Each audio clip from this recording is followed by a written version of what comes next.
conversation with the guys in the control room. They're all in their 20s, early 20s. We're going to talk with them tonight because we've received so much feedback. I'm talking positive feedback.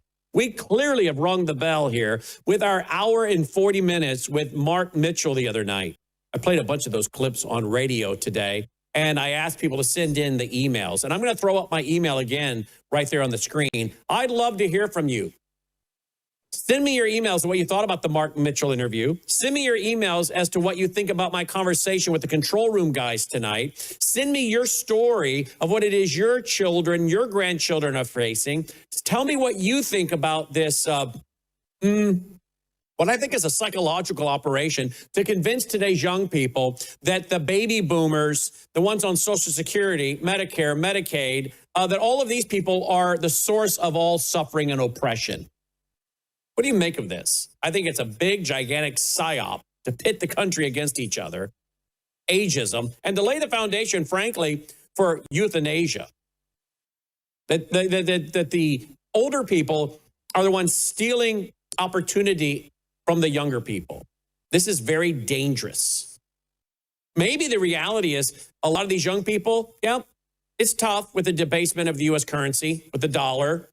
It's tough to be told that, hey, you're the problem. You're a white male. You're a racist automatically. We don't want to hire you. This is not new. I mentioned the other night that Michael Savage, I've spent years listening to Michael Savage off and on. And Michael Savage is 80. What do we figure he is, guys? You looked it up. Is he 85? Michael Savage. Look up again how old he is. He's in his 80s. And he's made his career talking 83. He's made his career largely talking about how as a white guy living in California with advanced degrees, he kept getting passed over with affirmative action. He was a male and white. This is not new. This idea, has it gotten more prevalent? Yeah.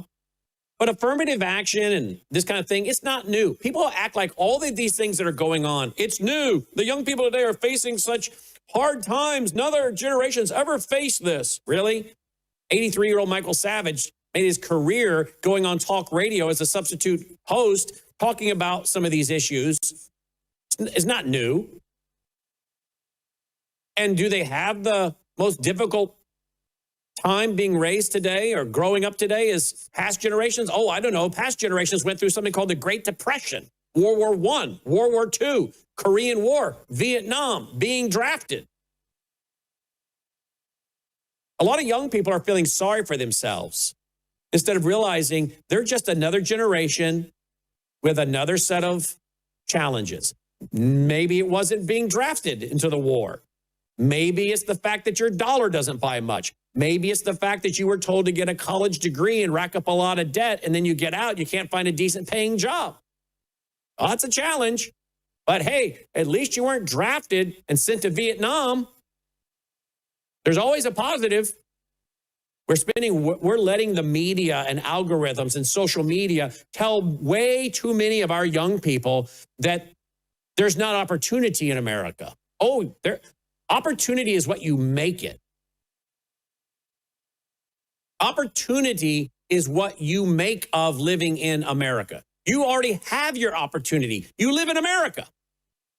Does that mean there aren't obstacles? Does that mean it's not tough? Does that mean it's not hard? Does that mean the dollar is been debased, that things are so expensive that it's a challenge? Yeah, it is. But at least you're not being drafted to war. At least you're not looking at 18, 19, 20% interest mortgage, as many of this audience knew in the early 80s. You see what I'm saying is we're allowing a psychological operation to occur on our young people, and most of them don't even know about the Vietnam War. They don't know about 18, 19, 20% mortgage interest in the early 80s. They don't know about gas lines in the 1970s. They're just being told, you've been cheated. The older people, the baby boomers, they're stealing your future. No, this is a big psyop for something, and I don't like what it smells like. And what it smells like to me is justification for socialized medicine, active euthanasia, and saying the source of all suffering and oppression has been the free market system that the older people exploited to their advantage and against you. No. Just because someone bought a house years ago for $30,000 that's now worth $200,000, what does that have to do with today's young person? That didn't take any money out of their pocket. The inflation and the increase in a hard asset did not take money out of today's 20-year-old or 30-year-old's pocket. One has nothing to do with the other. Everybody is in the same situation as far as all boats rise when the water goes up. All boats go down when the water goes down. Yes, the debasement of currencies, inflation has caused hard assets to go up. But those people also have had their purchasing power stolen as well when it came to them buying a new car, going on vacation, healthcare. They're not living, those people aren't living in a vacuum, and they don't realize any kind of a profit on their house, so they sell it and then look out for the property, the capital gains tax. Ooh. You see, we've got to bring things back into reality because they're trying to convince a whole generation that the source of all suffering and oppression has been the free market system, and the older people are the problem. Doesn't that fit in well with a hatred that they're trying to create for the free market system when this is not the free market system? This is communitarianism, big government, big business. This is the Federal Reserve. And to create a animosity toward older people that will leave millions of people having nothing to say when older people are euthanized. It'll just simply become an accounting, an issue of accounting. Yeah, well, look how much we're saving in Medicare, Medicaid, and Social Security. This is dangerous what's happening. And at the same time, we do have to acknowledge that the system has largely been rigged, but it hasn't been rigged just against the young people today. It's been rigged against all of us for many decades, since at least 1913, the Federal Reserve creation helped to do that. And now we've got these morons in the GOP. Senate GOP fails to halt welfare funding for non-citizens. $5 billion in funding for refugees. $5 billion for refugees. Are you kidding me? I don't get up every day and work and then pay taxes so it goes to some illegal person who's here. No. This theft, this tyranny, it's not isolated to just today's young people. And many of us in this audience have succeeded by hard work, perseverance, and ultimately God's grace and provision. And the challenges today's young people are facing are real, but we cannot allow them to rewrite history, to leave out history. We need to use our history and that of our parents and our grandparents to say, look, we've all come through hard times, tough times, some more than others. But look at these people that succeeded in spite of it. You can succeed too. Well, what do you need to succeed in America? What value system? What kind of principles? What kind of worldview do you need to succeed in America, even in this climate? We're going to talk about that tonight with the young people, 3 young guys, 20-somethings, in our control room tonight. If you have young people, I would urge you to have them tune in and turn this on. I don't know where it's going to go. I'm a little nervous, to be honest with you, opening up the microphone to 3 guys in their 20s because I don't know what they're going to say. But I think they'll be fine because these are good kids. But I do think they're going to be very honest. I don't know what they're going to say about working for me and how that's been and what that's done for them, positive or negatively. but we'll find out. But I think they're going to all be very honest and share honest assessment of what's happening in America, the world, to their generation, and what they believe is some answers. So Tweet, text, email, Facebook, Getter, Truth Social. I want to have on David Pyne real quick. He hasn't been on in a while. I want to have David Pyne on to talk about the latest going on with Russia, Ukraine. Is Trump going to strike Iran, or is he looking for an excuse not to hit Iran? And is that probably a smarter deal?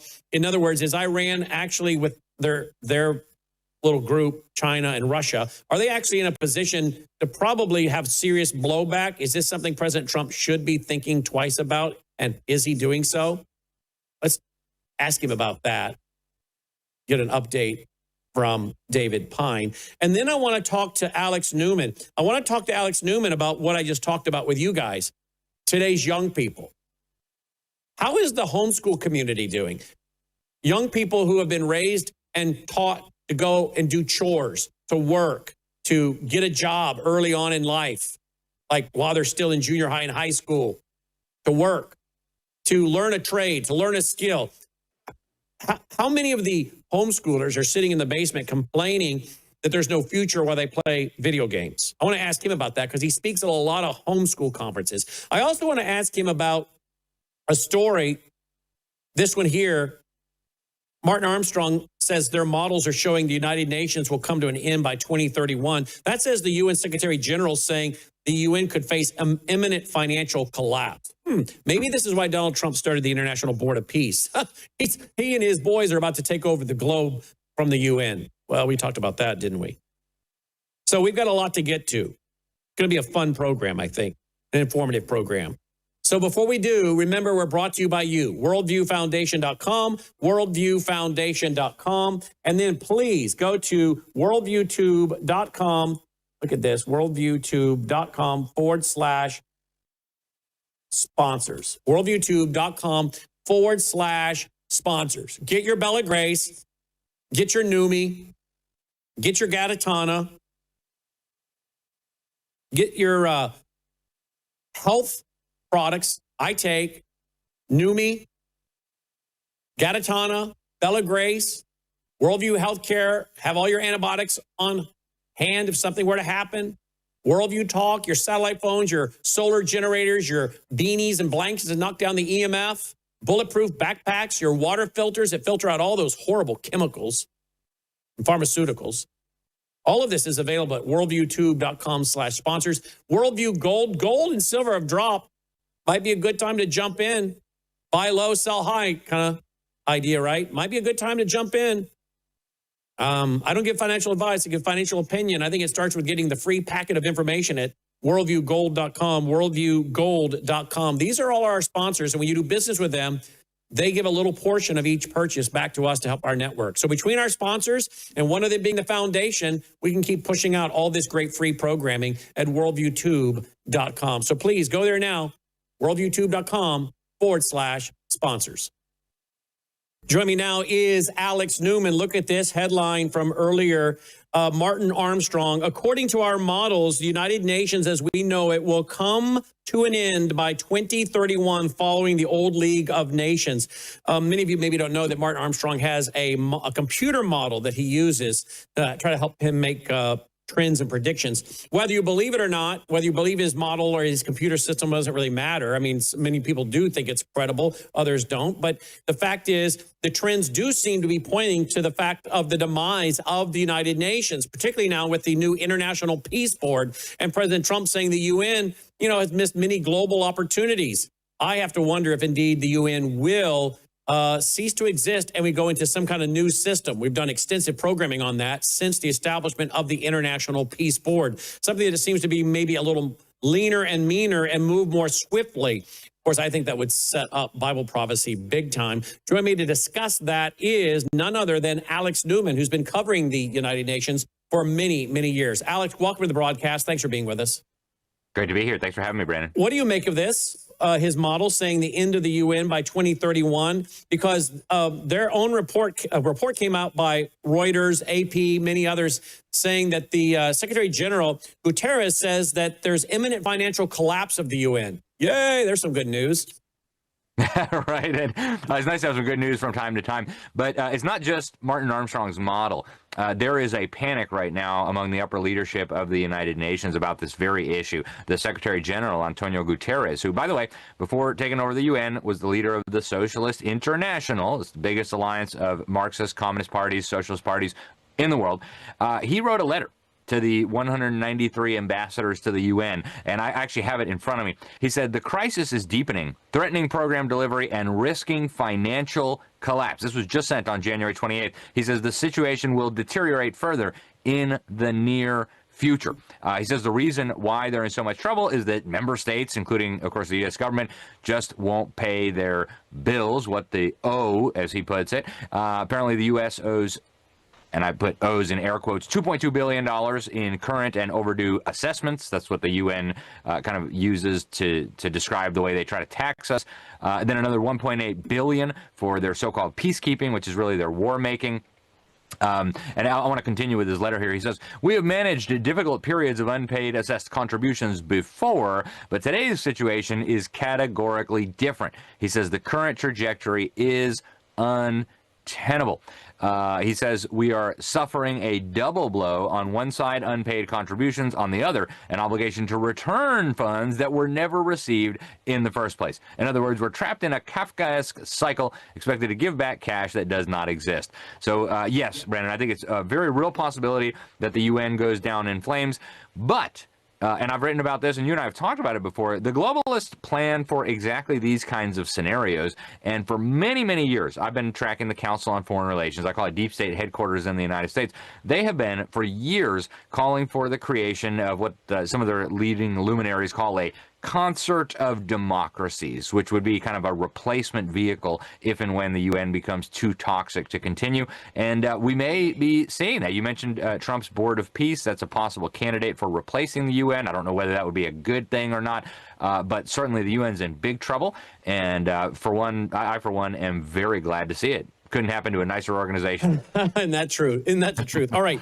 Mark Mitchell was on Friday night for an hour and 40 minutes. He's been doing a ton of polling, and we talked about today's young people. Many of them voted for Donald Trump. He says the polls show that they want the destruction of the system. And now, of course, by system, I'm trying to say, look, this is not the free market system, okay? We've got to make sure we explain to today's young people this is not the free market system, because they're going to turn sour on capitalism and the free market system, thinking this was the system that, destroyed their futures and gave them no life. It's communitarianism, big government, big business. It's the Federal Reserve. It's systems that are outside the Constitution. Now, I think that's really important. But he is telling us what they're saying. And he says that many of these young people that voted for Donald Trump, they want to see retribution. They want audits. They want people prosecuted. They don't want to see two-tiered legal system. They want people punished for the auto pen. They want criminal accountability. They're sick and tired of all the illegals here. They're sick of the fact that they can't buy cars, much less houses. They went to school, got a degree. Now they're not getting hired because many of them are white, and we're bringing in, visa guys, B1 visa people from India. They're hiring the Indians who are here, hiring Indians, contractors from overseas. He goes on and on with the list of things that they're sick of. They counted on Trump to fix it. He's not. And many of them now are having to decide what they're going to do. They're either going to sit it out and stop voting, or they're going to join the socialists, because if you can't beat them, join them. And he talked about the animosity really now between the younger generation and the boomers. They perceive the boomers as having all the wealth, that they gamed the system, right? One guy emailed in today that he bought his house in 1988, paid about $30,000 for it. Now it's worth about $200,000. Well, that's not him gaming the system. He just happened to buy a hard asset with the debasement of currency. We've got to teach these young people, these boomers didn't rape the system. They didn't steal your future in that they got their wealth by stealing from you. They just put it into hard assets that went up as the currency was being debased. Now, of course, they're upset now because the Social Security, Medicare, Medicaid, all these things that they start going to the old people. My concern is we're going to see a real pro-euthanasia movement here, number one. Number two, it's this battle between one generation and another, which doesn't count that some of these baby boomers went off to Vietnam. You know, they haven't always had it easy. 18, 20, 21% mortgage interest in the 80s. So I don't think we have a full picture here, but I think some of this is a psychological operation timed at the right moment to pit people against each other, the haves to the have-nots, older to younger, and further divide the country. What do you have to say about all this? It's the oldest trick in the book, Brandon. This is another example of the divide and conquer. This is a narrative that's being deliberately stirred up because they want people to make and have all the wrong enemies. You hit the nail on the head. The reason young people today can't afford a house, can't find a job, can't buy a car, living in mom's basement, don't have anything to do, the reason why is that the Federal Reserve System, a private cartel of banks that sees control of our money, has been looting the American people. And by the way, they're looting the older people too. The example you mentioned with the guy who bought the $30,000 house that's now worth $200,000, a lot of older people think, oh, wow, I'm rich. Look at all this money I made. You know, I made 100% on my investments. They don't realize the value of the currency has plunged by a massive amount. And here's the real kicker. Right now, they're going to have to pay capital gains on a lot of those gains, but the gains are entirely fictional. So the old people are also getting looted. We're all getting looted. But if they could tell the young people that it's the old people, the older people that it's the young people, the white people that it's the black people that it's the white people, the men that it's the women that it's the men, the Christians that it's the Jews, on and on and on it goes. We will all be fighting each other while they laugh all the way to the bank and burn our country to the ground. So we've got to get ahead of these narratives. I'm glad you're doing a segment on this. Actually, one of the great guys that works for me, young guy, homeschooler, he's been speaking on this very issue. And he says the same thing, man, the young people are frustrated because their economic situation is really, really bad. But it wasn't the boomers. It wasn't the Vietnam vets. It's not, you know, the old lady down the street. But you're right. This will also be used to fuel a euthanasia movement. We're already seeing it in Canada. We're seeing it in the Netherlands. Well, just get rid of the old people. You know, do we really want to spend all this money on health care for grandma when we could put that money into free goodies for young people? So this always happens when you have the government deciding winners and losers, where you get kind of factions and everybody against everybody. The real solution is honest money. Explain this to people and go back to a true free market, not a rigged, fascistic, government-controlled market where the biggest donors and the mega banks rip everybody off. And, you know, I'm trying to offer some solutions. And of course, Mark's saying they don't want to listen to your advice, Brannon. They see you guys as your moral values didn't line up with reality. I'm like, wait a minute. Don't pick a few of us out here, you know, and don't paint us all with the same brush. Pick a few of us out here and say, okay, well, let's hear their story, okay? I started a commercial cleaning company like right out of high school. Built it up, did the work myself, movie theaters, doctor's offices. You know, at one time I think I was cleaning 3 or 4 movie theaters a day. I was working long hours. And I built it up, and I told the audience earlier today on radio, when I was about 22 years old, I was living in a brand new apartment that I rented. Brand new apartment. It was just built, brand new, very nice. I'd lived in some places that were pretty bad. Finally got where I could rent a really nice apartment, had my car all paid for, and had $20,000 in the bank at 22. But I did it because I was willing to paint houses, run my commercial cleaning company. I was traveling on the weekend, doing concerts. I mean, I worked multiple jobs. I was willing to do a lot of things to make income and work like a dog 7 days a week. I remember hating Christmas break because everybody stopped. And I'm like, I can't afford to stop for 2 weeks. We need to keep working, everybody, right? So I hated Christmas breaks, you know, because I'm thinking, we should all be working. But I worked like a dog. And at 22 years old, I thought I was doing pretty good to have $20,000 in the bank.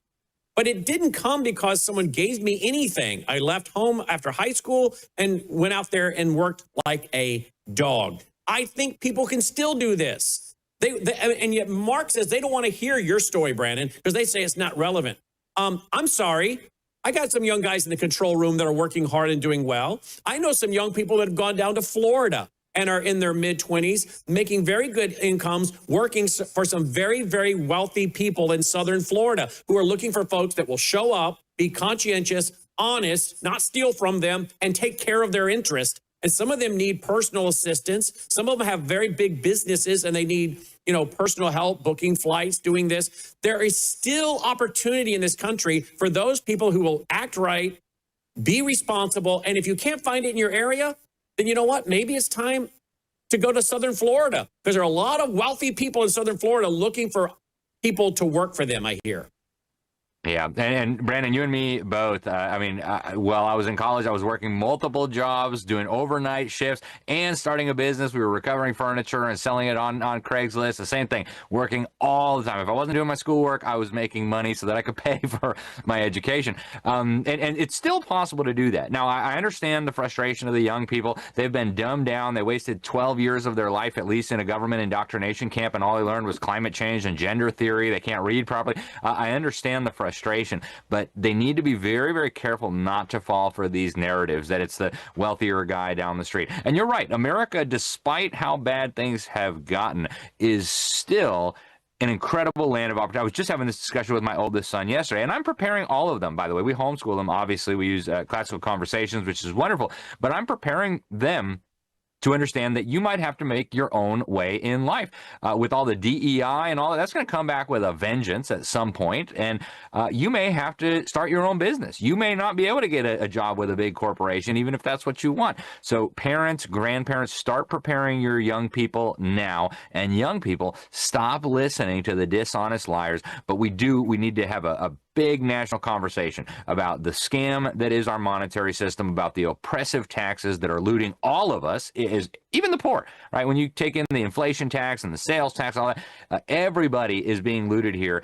And it's not wealth redistribution in the Marxist sense where you loot the rich and give to the poor. It's almost the opposite, right? We're looting everybody, the middle class, the poor, everybody, to give to the uber elites who need to be exposed and need to be stopped. And people really need to understand this before America gets even more divided and before we head further down this very, very dangerous path. Okay, so tell me in closing, homeschool community. You speak at a lot of homeschool community events. Are homeschoolers seeing the same percentage of no hope, no future, spending all their time playing Fortnite and other games? Or have many of their families taught them apprenticeships, taught them a trade, a skill, whatever? I speak at many homeschool conferences, state homeschool conferences all over the country, and I'll tell you what, the homeschooling community is the one big bright spot on the horizon. These are young people who can think. These are young people who will work hard. They have good moral values, solid principles, and they're go-getters. And the data shows this. You go to the National Home Education Research Institute that compiles all this data. It's astounding. Not only are they testing massively above the poor victims of government schools on the government's own test, but later in life, they're getting better jobs. The colleges are out recruiting them. They're starting companies. They're more involved in the public realm. It's like night and day. And that's because the government school system is designed to destroy your children. And you can't do a worse job than that. Even if you're the terrible homeschooler, you can't do a worse job than a system that was designed to destroy your children. There it is right there, libertysentinel.org, libertysentinel.org, libertysentinel.org. I would say one of the best things people can do is teach their kids a work ethic. Have them doing chores. My mom had me doing chores at a very young age. Studies showed kids that are doing chores regularly learn how to finish jobs, process their time, and so much more. Teach your kids a work ethic. One of the greatest gifts you can give them, apart from leading them to the Lord, is teach them to love to work, right? Amen. Absolutely. We're actually moving out to our farm right now, and the kids have lots of chores. They're going to tend to the cows and fix the fences and all the other stuff. Help mom, help dad. I take them with me. And parents, it'll be such a blessing. Follow God's word, right? Go read Proverbs, all kinds of wisdom in there. Go read the Psalms. You'll understand how to raise bright young children who, despite the crazy environment we find ourselves in, can still succeed and thrive. Amen. LibertySentinel.org. Alex, as always, thank you. Thank you, Brandon. We'll be right back, guys, right after this break. Take a look at this picture. This is my beautiful wife. Does that look like a grandmother to you? Seriously, does that look like a grandmother to you? Well, she is. I took this picture on August 31st, 2025. Now, you want to know how she stays so young and beautiful looking? Well, I'll tell you right now, she does three things for sure. She takes Newman every day that's loaded with glutathione to detox your cells. She also takes Bella Grace each and every day, loaded with 3 powerful ingredients. And she takes Gatatana, 1 scoop, the equivalent of 90 billion plant cells. So You can get all of these products that she and myself take each and every day at worldviewtube.com/sponsors. worldviewtube.com/sponsors. It's a great way to support your health and also our broadcast network as we continue to push out free Christian worldview programming. worldviewtube.com/sponsors.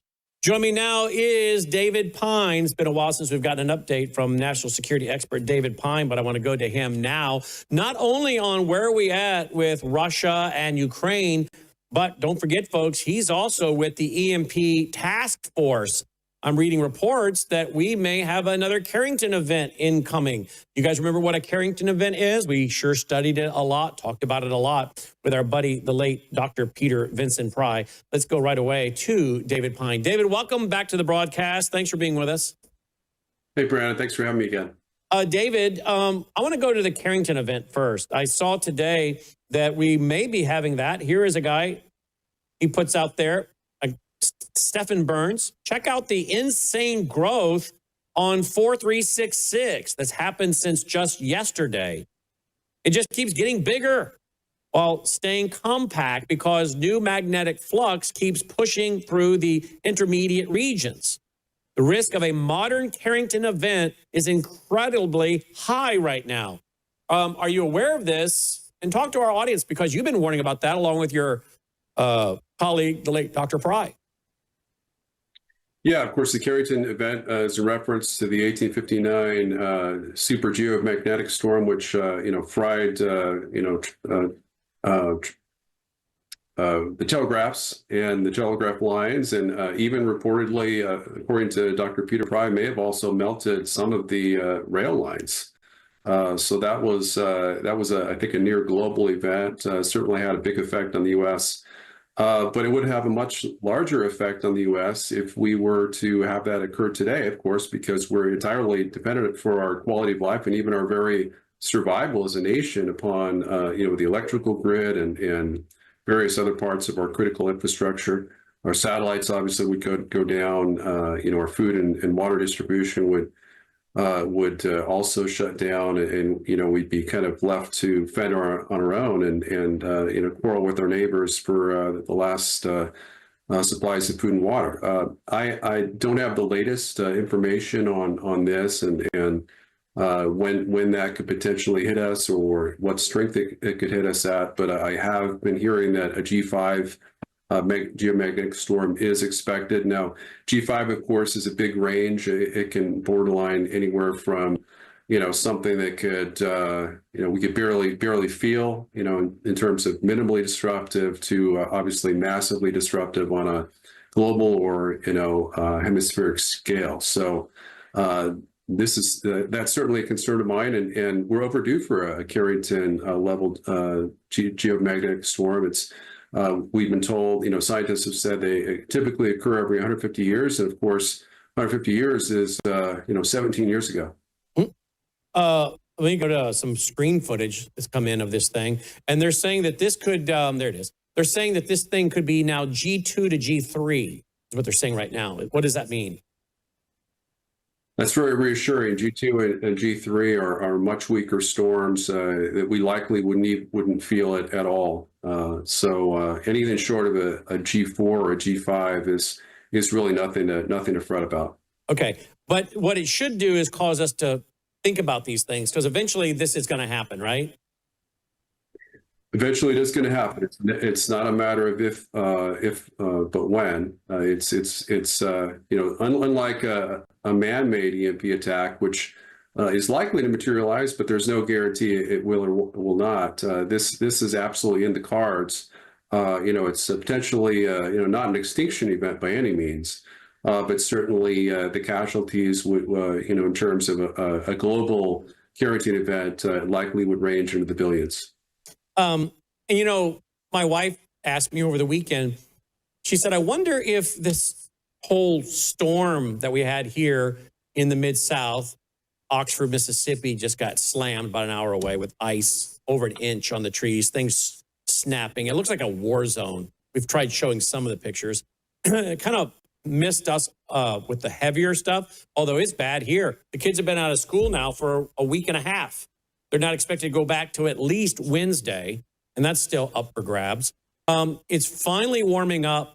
Today it warmed up into the 40s, but we're talking solid ice. That doesn't go away in one day, and then it drops down at night, refreezes. So it's just been a continual cycle here. But it went all the way up to Nashville. There are many people that are still without power. They're on like day 8 or 9 or 10, depending on where they're at. And my wife said, I wonder if this is going to cause some of these folks to wake up. I don't know where it's like where you live, but where we live, most of the people in the Mid-South, a lot of them make very good salaries. I know a pastor in the area, okay? Been there for 20 plus years. He said, I've never pastored in an area that was so affluent. That's what he said. He said, it's very, very hard to be a pastor in the Mid-South because it's so affluent. And one reason, of course, it's affluent in the Mid-South is our cost of living is so cheap compared to other states. In fact, the Memphis area was rated last year one of the areas to live if you wanted to actually save money. So they have discretionary income, and they're always planning their next trip, their fall trip, their spring break trip. I mean, it's just an area, and I've lived in various places. It's one of the most self-absorbed. I want to just be entertained, bury my head in the sand places I've ever lived. The people are totally checked out, okay? These people aren't ready. They're not ready. All the way up to Nashville, there are influencers that my wife follows because they ended up decorating, living in $1 million, $2 million, $3 million homes, didn't even bother to have a generator. Okay. My wife said, how many of them now are going to realize how fragile the system is? And I bet most of them have never even heard of a Carrington event. Peter?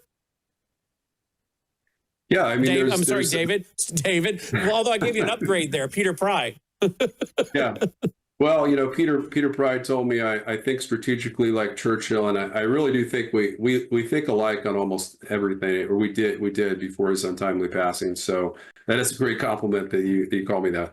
I think that's really endemic in the U.S. and perhaps more so in the interior of the United States, where we have these vast oceans, and then we have this vast country that.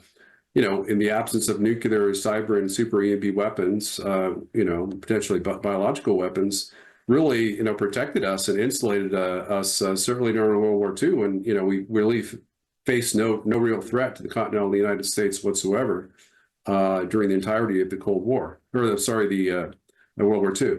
So I think that it should be a wake-up call because global war, climate change isn't real.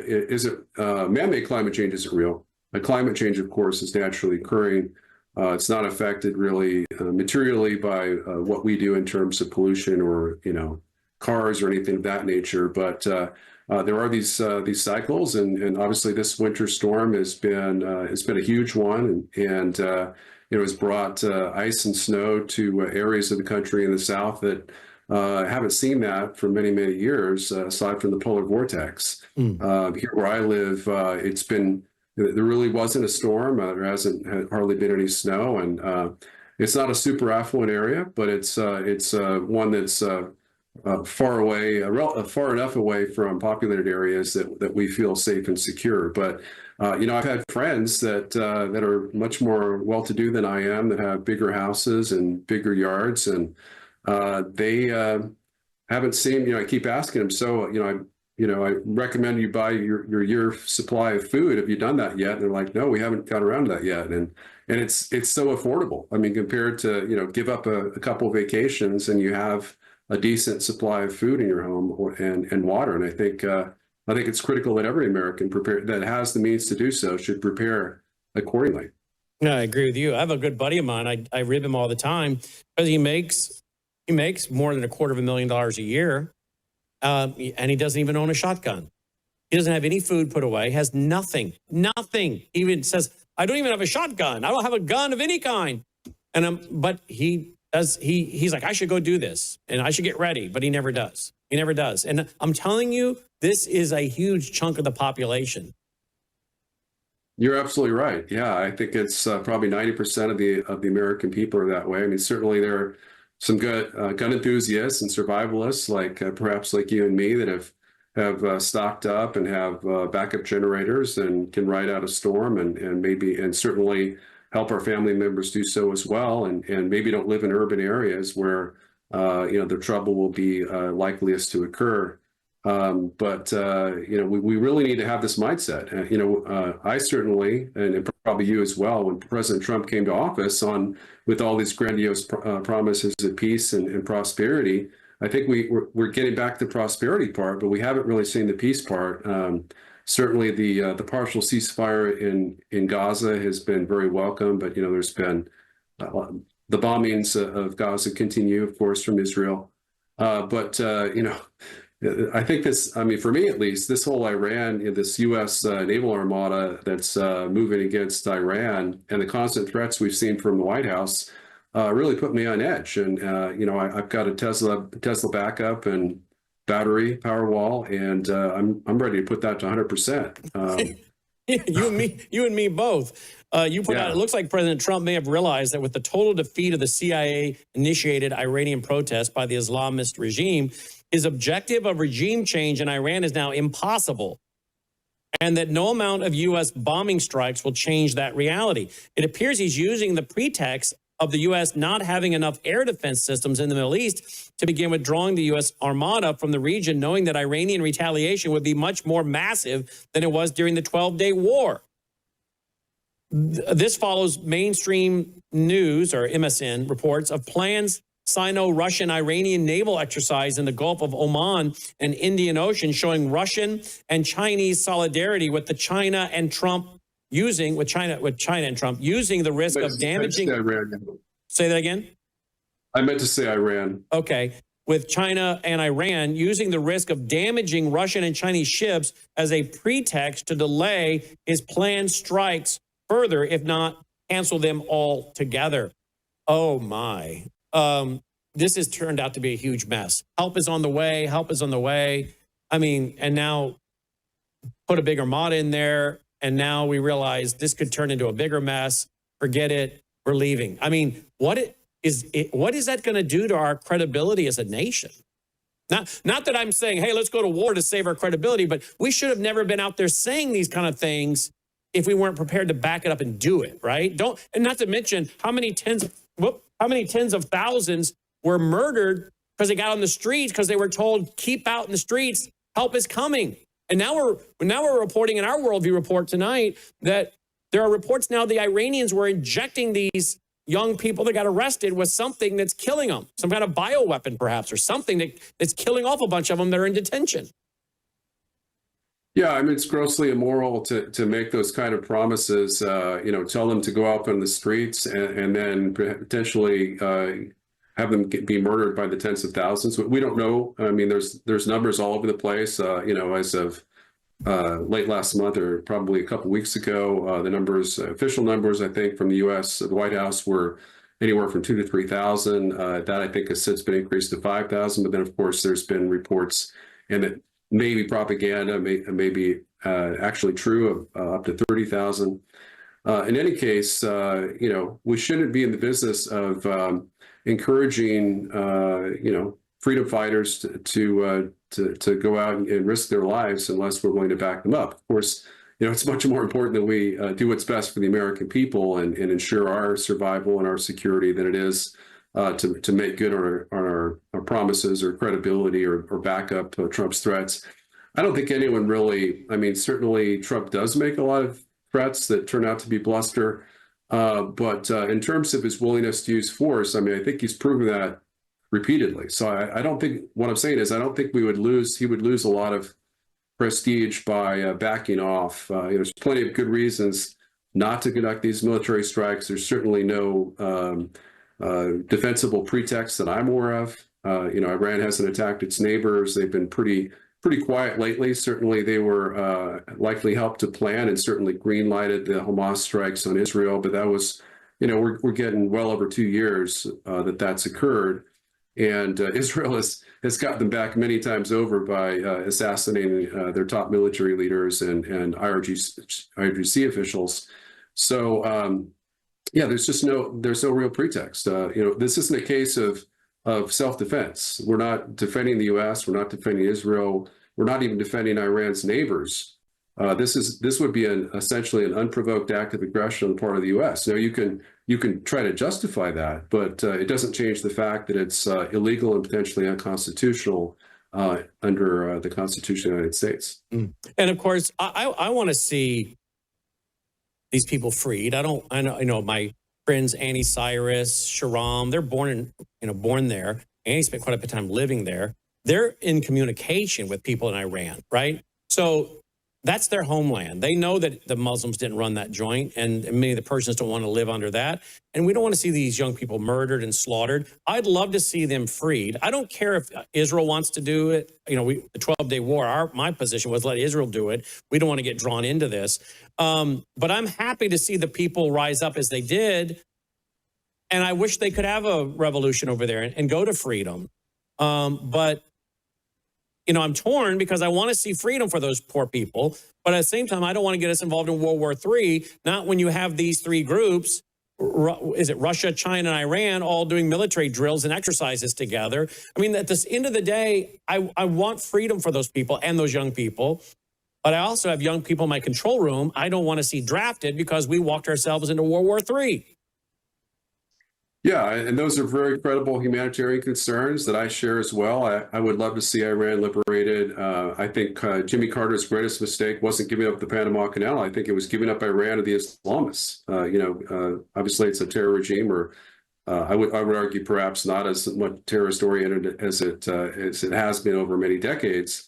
Perhaps because Israel has been so strong in striking it. Deterring it. But I think that we have to look at what's achievable. The U.S. is not the all-powerful military power in the world. We're overmatched by Russia and China. Certainly, we have the most powerful Navy. We have the best trained military overall. But in terms of nuclear forces and conventional military capabilities, in terms of hypersonic missiles, we're behind the power curve. Iran, Saddam had anti-ship missiles he could have used to sink U.S. transports and kill thousands of Marines, potentially. He opted not to use them. He turned out to be a paper tiger. He was trying to avoid war, essentially, with the U.S. With Iran, I think they know that we can't really get them in terms of invasion. We don't have any troops at all on their borders. In fact, Trump he withdrew all of our troops from our sole remaining airbase in Iraq.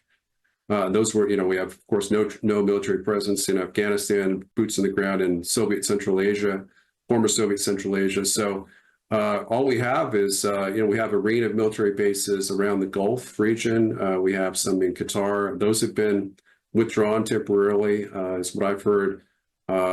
So, the only capabilities we have are bombing, and you can't affect regime change through bombing alone. We did a snatch and grab in Venezuela, and we still didn't achieve regime change. The Maduro regime, every single appointed Maduro regime lieutenant, including interim president Delcy Rodriguez, remains in place. So even if we snatched the Ayatollah, it wouldn't make a difference. We could certainly make a difference in terms of the level of massive retaliation that Iran might choose to levy against the U.S. and Israel. But in terms of the regime would continue. I mean, we saw that with the assassinations by Israel of all those IRGC officials, Iranian military officials, generals that were assassinated. They simply replace them, and the regime goes on. So that's not a solution. The only arguably regime change. Actually, it wasn't regime change against Serbia. And Libya, I guess, would be the best case for that. We had some bombings, but really it was not the bombings, but it was the insurgents on the ground, Al-Qaeda and other Islamist resistance forces to Gaddafi's secular government that were successful in killing him and overthrowing his regime. So we don't really have that on the ground now. The protests have reportedly been quelled successfully. It's totally failed. I had friends that were, told me that it looked like a guaranteed regime change situation, that, they'd taken control of cities and arsenals and were, taking control of government IRGC buildings. And That may have happened temporarily, but at this point, the protests and the rebellion has been brutally crushed by the regime, and there's nothing that we can really do about it short of nuking him, I guess. Look at this one. You put this out, obviously, a U.S. grand strategy consisting of trying to keep our enemies badly divided while any direct U.S. military intervention is actually a really good one that I've been advocating for over a quarter of a century. Unfortunately, it would only work if the U.S. were to withdraw the vast majority of its military forces from the Eurasian supercontinent without the military threat along Russia and China's borderlands and border seas to unite them. The mighty Sino-Russian military alliance might break apart, restoring traditional rivalries between them and thus massively reducing their threat to the U.S.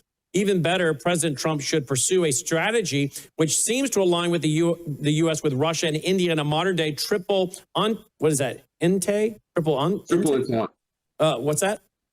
Entente. It's a French word. Oh, détente. Thank you. I don't know French. With joint naval exercises to deter communist Chinese aggression in the Western Pacific. A U.S. alliance with Russia and India would make the U.S. far safer, stronger, and more secure than continued U.S. participation in NATO alliance, which is a collection of far economically and militarily weaker and inconsequential powers trying to drag us into an unnecessary nuclear war with Russia, an enemy of our own making in Ukraine. Harry Truman's proposed strategy of letting Nazi Germany and the Soviet Union bleed each other dry would have been far more preferable one than the one we pursued in actual history by fighting a war to expand godless communism across the globe during World War II. As a direct result of the U.S. military intervention in the wars in Europe and Asia, the amount of territory controlled by communism doubled, and the number of people enslaved by communism increased by 430%, to include nearly 1/3 of the world's peoples and territory. All right, this is longer than we probably have time to read, but go on and finish it for us in layman terms. Yeah, I mean, obviously, I think those are salient points that are worth mentioning. Since 2003, I've been articulating a strategy of dividing the Sino-Russian military alliance, initially simply by withdrawing 75% of U.S. military forces in Europe, the Middle East, and perhaps even East Asia and the Western Pacific. And the idea is that if the U.S. didn't have military forces threatening Russia and China on their borders, then the rivalries that are traditional between the two countries would kind of emerge, because they wouldn't have the external threat from the U.S. half a world away, and then they might we would see potentially, I think we would see the alliance break up, or certainly become maybe an alliance on paper, and that's really the way to weaken our enemies. And just as I mentioned. During World War II, it was then Senator Harry Truman who argued that when Hitler invaded the Soviet Union, we should let the Nazis and the Soviets bleed each other dry. We would, perhaps, and I think I would never support giving any aid of any kind, even fuel to the Nazis, of course, but certainly, just letting them kill each other off would certainly increase our security, and this potentially the security of our allies in Western Europe if we had accepted Hitler's offer to withdraw from Western and Northern and most of Southern Europe in exchange for a free hand against the Soviet Union. That was an offer that was made by Rudolf Hess to Churchill in May of 1941. One that we could have accepted, and I've written about that in the National Interest. But it's this kind of out-of-the-box thinking, that we have to think about to ensure our security, because what the U.S. has done in Ukraine, certainly what Biden has done in Ukraine in provoking Russian invasion, has brought, and then of course our response, helping Ukraine attack their nuclear triad and maybe even trying to assassinate Russian President Putin, has brought Russia and China more closely together than ever before. And as Tucker Carlson and President Trump discussed, I think in a November 2024 rally, shortly after he was, either before or just after he was elected president, President Trump does have the objective to try to drive that alliance apart and break it up. Well, the reality is, as you have stated online, we get into a world war. If they wanted to, the other side could win it in about an hour and a half by just shutting down our grid, hacking our grid, EMP attack, I guess we could do the same to them. The question is, would we? Dr. Pry always talked about the fact that they have a real strong, most of our enemies have a real, particularly Russia, have a real strong strike first mentality. And we sit around waiting and then respond. But he kept saying on these shows we have where he's sitting here at this news desk, that if they feel threatened, they're just going to strike first. So if they put down our grid, either through cyber hacking, physical damage, EMP, or all the above, they win. Yeah, it's game over. And that's the thing with cyber war and counter space warfare. The side that strikes first really wins. You know, I mean, it's not like, oh, we attack them with or they attack us with a massive cyber and counter space attack, and then we hit them back. You know, the assets we have that can attack them, certainly in terms of ASAT satellites that can take out their satellites, you know, that's usable if we strike first. But if they got those satellites first, we don't have that capability anymore. Essentially, and it's much the same in terms of a massive cyber attack on the U.S. Furthermore, yeah, Russia and China, North Korea, and probably Iran, but maybe to a lesser extent, have hardened their grids against you know, super EMP and cyber attack to a very large extent. So we really don't, and we don't have super EMP weapons. We don't have any super EMP weapons. You know, Russia, China, North Korea, and Iran likely all have those super EMP satellites. And of course, you know, some atop nuclear missiles in the case of Russia and China and North Korea. But the U.S. does not. We have conventional nuclear weapons that have, you know, standard EMP effects, nuclear EMP, but they're not specially enhanced like Russian designed super EMP weapons are. So we really don't have a similar capability to throw into the mix. So certainly, if we detonated enough, perhaps 24 nuclear weapons at a certain altitude over the Russian Federation, we could achieve something similar. But again, whether it takes down their grid or not is really up to question, because they have really made their grid highly resistant and resilient to those types of EMP effects. So, you know, my fear is that if there is a Carrington-style super geomagnetic storm that affects the whole world, you know, Russia and China could recover and the U.S. might not. And that would leave a world dominated by enemy superpowers. Go to this for closing. Elon Musk, XAI, donates 500 generators to assist with ongoing outages in Nashville. Here we are, February 2nd, 2026, and it's taking Elon to send the 500 generators up there because Nashville's run by a bunch of liberal moron Democrats. So isn't it funny that Nashville has got so much money and yet they got these woke, stupid people that run their government? But I mean, it's just insanity. They come here to the South and they're destroying the South. It takes Elon to go up there with 500 generators. And in all fairness, Elon is the one to help bring our crime down here in the Memphis area. He came in here, built his what is it called, Logan? XAI. And I'm not, you know, cheerleading one way or the other here. But I'm just telling you, he comes in here and pumps a bunch of money, builds this system. He's building his own alternative energy system to try not to strain our grids, what we're being told. People are complaining about his, you know, generators and what they're doing to the pollution. Okay, I hear that. But he said, get the crime under control. He talked Trump into bringing in the National Guard to go after all the gangs that are here, foreign gangs. Somewhere along the way, somebody put pressure on the state troopers. 21 years of living back here. Until last year, I hardly ever saw a state trooper unless you got out on Interstate 40 headed toward Nashville. Then you start running into them. But you didn't see them around the Memphis area, Shelby County. Now you can't hardly go around a corner without running into one. And our murder rate has dropped to a 100-year low. 100-year low. Yeah, I think it's amazing the difference between red states and blue states. You know, red states are seeing a decrease in crime. Blue states, it's the exact opposite. You know, I wouldn't say it's increased under Trump, but certainly it hasn't gone down nearly as much. And obviously, we know the reason. You know, blue city mayors and blue state governors are, you know, pro-criminal, they're pro-illegal immigrant. It doesn't matter if the illegal immigrants are murderers or rapists or serial shooters.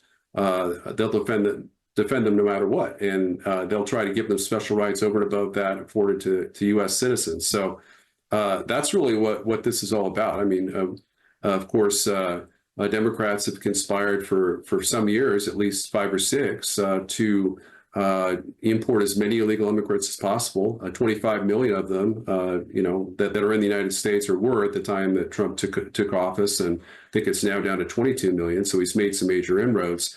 But still, the whole purpose of that is to transform them into Democrat voters. And we know that millions, perhaps 6 million or more illegals a year vote in our elections. And, the Democrats simply couldn't survive without illegal votes. They would probably lose every national election, or at least tie in terms of, otherwise blue wave elections like they're likely to have in November.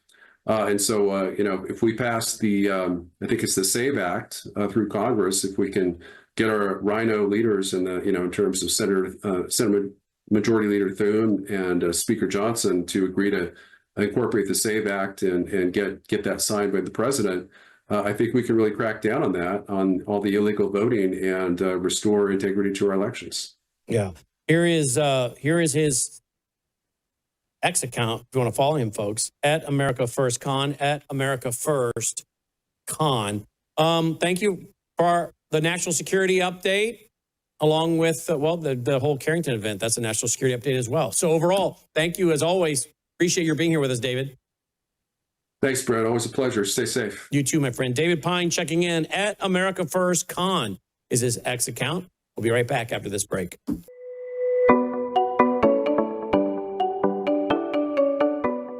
Introducing the Sentry Wellness System, the ultimate undersink water treatment solution designed with you in mind. Say goodbye to harmful toxins and hello to water enriched with essential nutrients like calcium and magnesium. Enjoy the benefits of increased pH for on-demand alkalinity, all from a zero-waste system that fits seamlessly into your home. Installation is a breeze, taking just 15 minutes, so you can have clean, healthy, great-tasting water straight from your tap.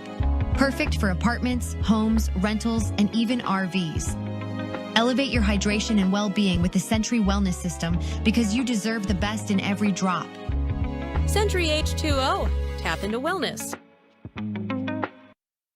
All right, guys. Well, as you know, I interviewed Mark Mitchell the other night, Friday night. Hello, Dolly. How you doing, sweetheart? I interviewed Mark Mitchell the other night. I've got a huge... You're a good girl, aren't you? You love your daddy. I got a huge response from the broadcast. I put up my website, told you guys to email me, let me know what you think of the program. And then I aired some of the clips today for radio, and I got another big response, Dolly.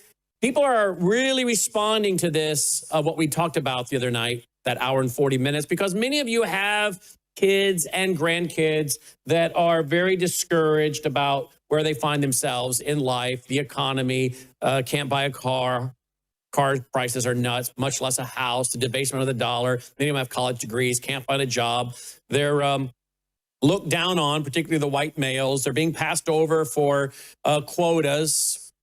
Minority female really gets it, I guess. And then you add in all the B1 visa folks coming over from India. Then they turn around and just hire Indians, either here in the U.S. or their Indian friends over in India. The Indians here hire them over there to work remotely. And so I got a lot of response. Well, I decided maybe we should talk to some 20-somethings. And we have some 20-somethings in the control room. So we thought we'd do something we've never done before, and that's interview the guys in the control room tonight.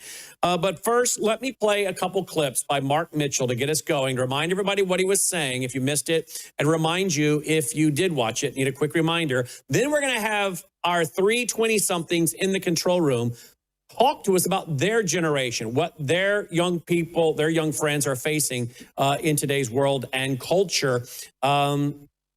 And then it should be a real interesting conversation. Have no idea how it's going to go. This could be really dangerous, but here we go. Let's do it anyway. Here's the first clip from the other night. Mark Mitchell, watch this. The median home buyer age went from 39 to 59, up 20 years in the last 20 years. And so it's the same cohort of humans on average that are buying and selling houses. And these are people that had a pretty good run of, an economic tailwind, to be honest with you. There was a lot of, the technology market, the shift to services, the expansion of white collar work in America. Like, people did really well until all those jobs were given away to the Indians, basically. And it's like, okay, well, yeah, they've built this wealth, but he said that they don't want to be able to make people who haven't worked as hard afford homes. These are the people you need to turn out to vote for you. They haven't worked as hard. The millennials and Zoomers haven't worked as hard. And to me, that sounds like the very trope-like argument that's the number one thing. And I'm not being ageist, Brandon. I know your audience skews older. But when your argument is, suck it up, young people, you just need to work harder, you need to pull yourself up by the bootstraps. That's the argument he's using here, and it's the most tone-deaf one, because you forced globalism. You gave all the jobs away. You undermined unions and brought in illegal aliens. You forced people out of the workplace with DEI. It's like you put multiculturalism in school and forced the least behaved students to coexist with the best students in the classrooms. And Trump, again, needs these people. Now, he could be doing worse with them. I guess that's the good news. He's polling at about 40%, but he had them. He had a 60% job approval rating with them. And I think he won because of them. You remember, he went on Rogan. Like, that is a very strange thing for an old Republican to do. And that guy's like gone. He's like, no. These boomers did well post-COVID. They got to keep their third Airbnb that they were able to purchase. We can't jeopardize that. And they have a home equity line of credit that they used to buy their second boat. We got to protect that wealth for people who haven't worked as hard. Meanwhile, you have like 30-year-old incel STEM graduates with a $100K loan that can't get a job because Indians are taking it at a cut rate, and they're driving Ubers hoping that AI won't eat their DoorDash delivery job. Like that's who Trump got to turn out. These are the people that are DMing me who are not Republicans, who gave Republicans a chance, who are burning all of their MAGA hats in a 55-gallon drum and saying that they're going to sit it out and punish the Republicans and hope that the Democrats win to teach Republicans a lesson. Wow. Rogan, he said, interviewed Donald Trump. That was big. That was huge. He has the biggest podcast in America, maybe the world. And now he's turning on Donald Trump. And now, before we get a response from the guys in the control room, just so maybe you didn't hear it, he's not taking President Trump out of context. About 10 days or a week ago, this is what President Trump said, folks. Listen. Existing housing, people that own their homes, we're going to keep them wealthy. We're going to keep those prices up. We're not going to destroy the value of their homes so that somebody that didn't work very hard can buy a home. We're going to make it easier to buy. We're going to get interest rates down. But I want to protect the people that for the first time in their lives feel good about themselves. They feel like that they're wealthy people. And I want them to understand it. There's so much talk about, we're going to drive housing prices down. I don't want to drive housing prices down. I want to drive housing prices up for people that own their homes. And they can be assured that's what's going to happen. No, that's not what he said on the campaign trail. He talked about bringing the prices of homes down. Now he's changed. Now, in fairness, all the young people that think the boomers got all this money, like this guy that emailed me today, that he paid $20,000, $30,000 for his house. He texted me, actually. And now he emailed. He sent me a text on email. And now his house, he bought in 1988 for around $25,000, $30,000. It's worth almost $200,000. Well, yeah, it is, but not till you sell it. You have no gain till you sell it other than on paper, because Donald Trump just said that. These people who feel rich. Okay, that's right. He said it right. They feel rich, but it's on paper, number one. But number two, when they sell it, they're going to have to pay capital gains. Bye-bye income, bye-bye wealth. So to one degree, folks need to understand what's going on here. And we're moving from a debt-based system to an asset-based system. And a lot of the people that are doing this have assets, like Donald Trump and others, right? Of course, there are those who have reverse mortgages or those who get a line of credit on their home. And of course, they do benefit if the home comes in appraised high, then they can do better with their reverse mortgage or their line of credit they might be tapping into back and forth. But the bottom line is a lot of young people are now discouraged. Home buying from 39, average age 39 to 59. I talked to someone today who's about to be 51 years old, trying to buy a home in the Midwest, having a very difficult time. Keeps losing the homes he bids on to other people that are coming in and buying them and are willing to pay top dollar or maybe a little over, whatever it is. And he's not sure they're even living in the homes. They're investors. They're going to rent it. They're going to Airbnb it. Hey, that's a free market. I am not for putting a bunch of constraints on the market. I'm sorry. I am not. I think you need to let the free market do what the free market does. But I want to get the response to all these clips we played. We'll play a few more from the other night. I want to get a response from the guys in the control room. Let's go to Logan. Logan, who's in there? Logan, Jeb, and Thomas, all in their 20s, right? Yep. All right. Let's go to you first, Logan.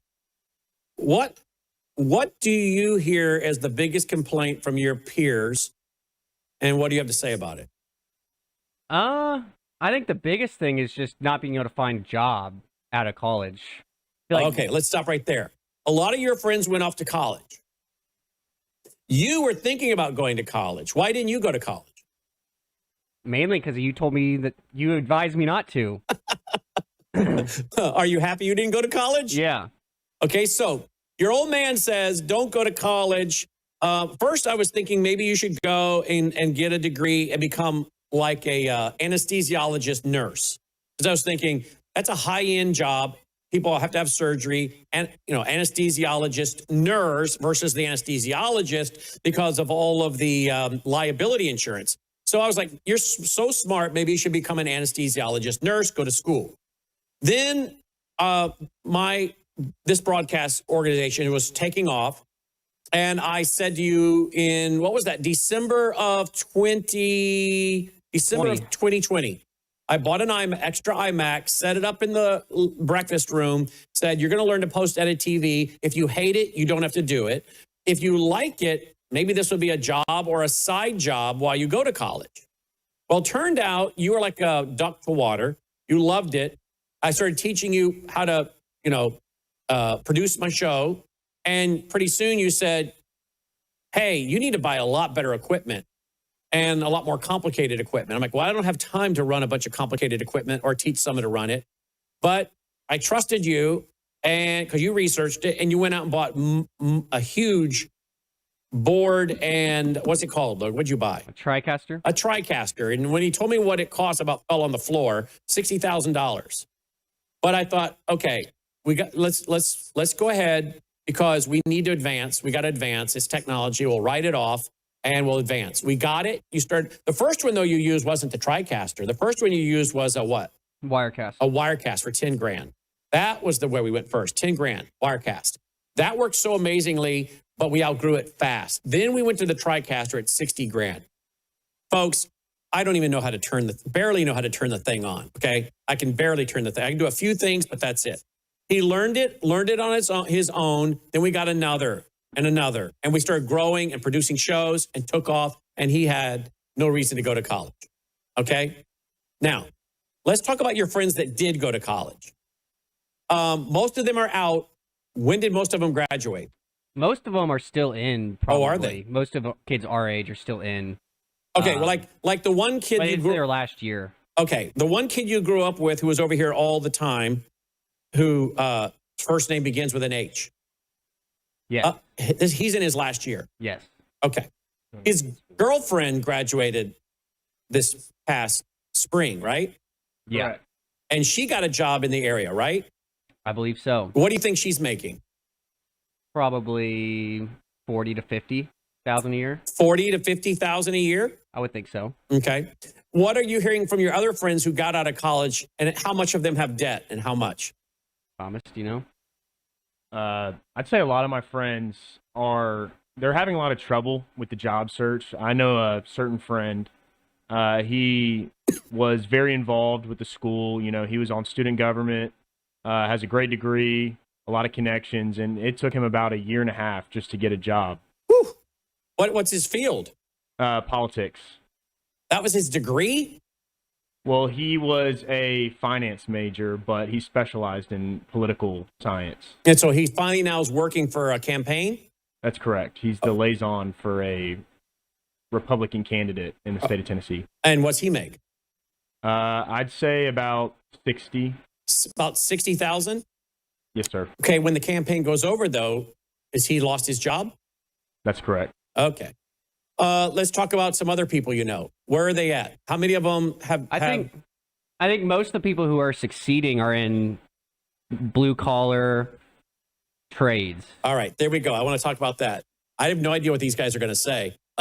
I just... or entrepreneurial. I know some kids who are in like real estate in Memphis who seem to be doing well.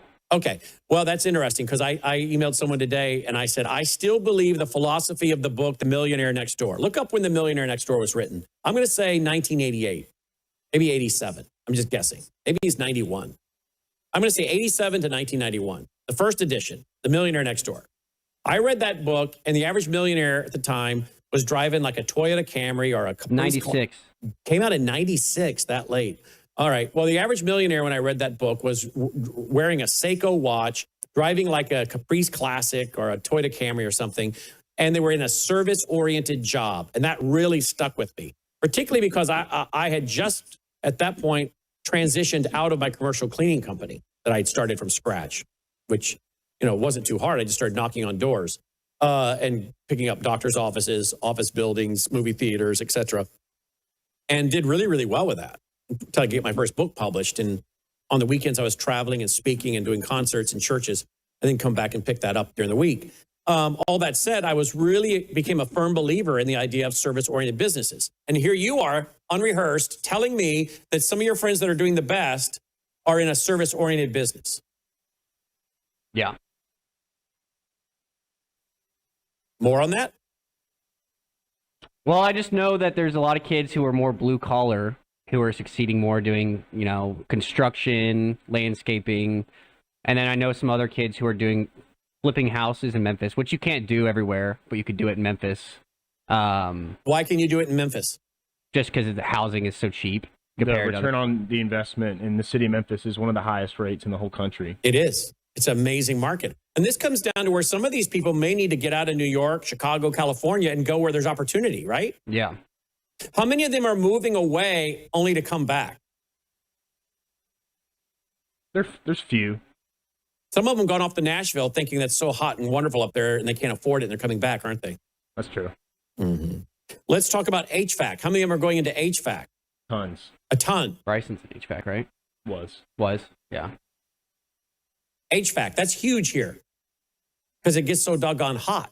And your HCs are always breaking down, and they're always leaking, and they always put them up in the attics because we don't have basements here. They're always leaking, something going on. All right, let's talk about what young people when it comes to Trump. Are your friends turning on Donald Trump yet? Not that I know of. I don't talk to my friends that much, honestly, other than the ones I work with. So, what about you, Thomas? Jeb says he could get in here. Okay, Jeb is my graphic guy. He does a lot of my worldview report and graphics. Hop in here, Jeb. What are you hearing? I'd say a lot of people are questioning whether they can trust him. I've seen a lot of people talking about like how he's kind of flip-flopped on so many different things over the couple of years, and he's promised a lot of stuff, especially in his first year. He promised so much, and you can only do so much in your first year. And they see the chaos going on in the United States, and they just don't know whether they can trust him or not to lead us in these next couple of years. Well, that's interesting because look at this headline. Senate GOP fails to halt welfare funding for non-citizens. U.S. Senate Republicans failed to halt over $5 billion in funding for refugees, with 20 GOP senators joining every Senate Democrat to continue providing costly taxpayer benefits to refugees. How does that make you feel, Jeb? That makes me feel great. I'm just kidding.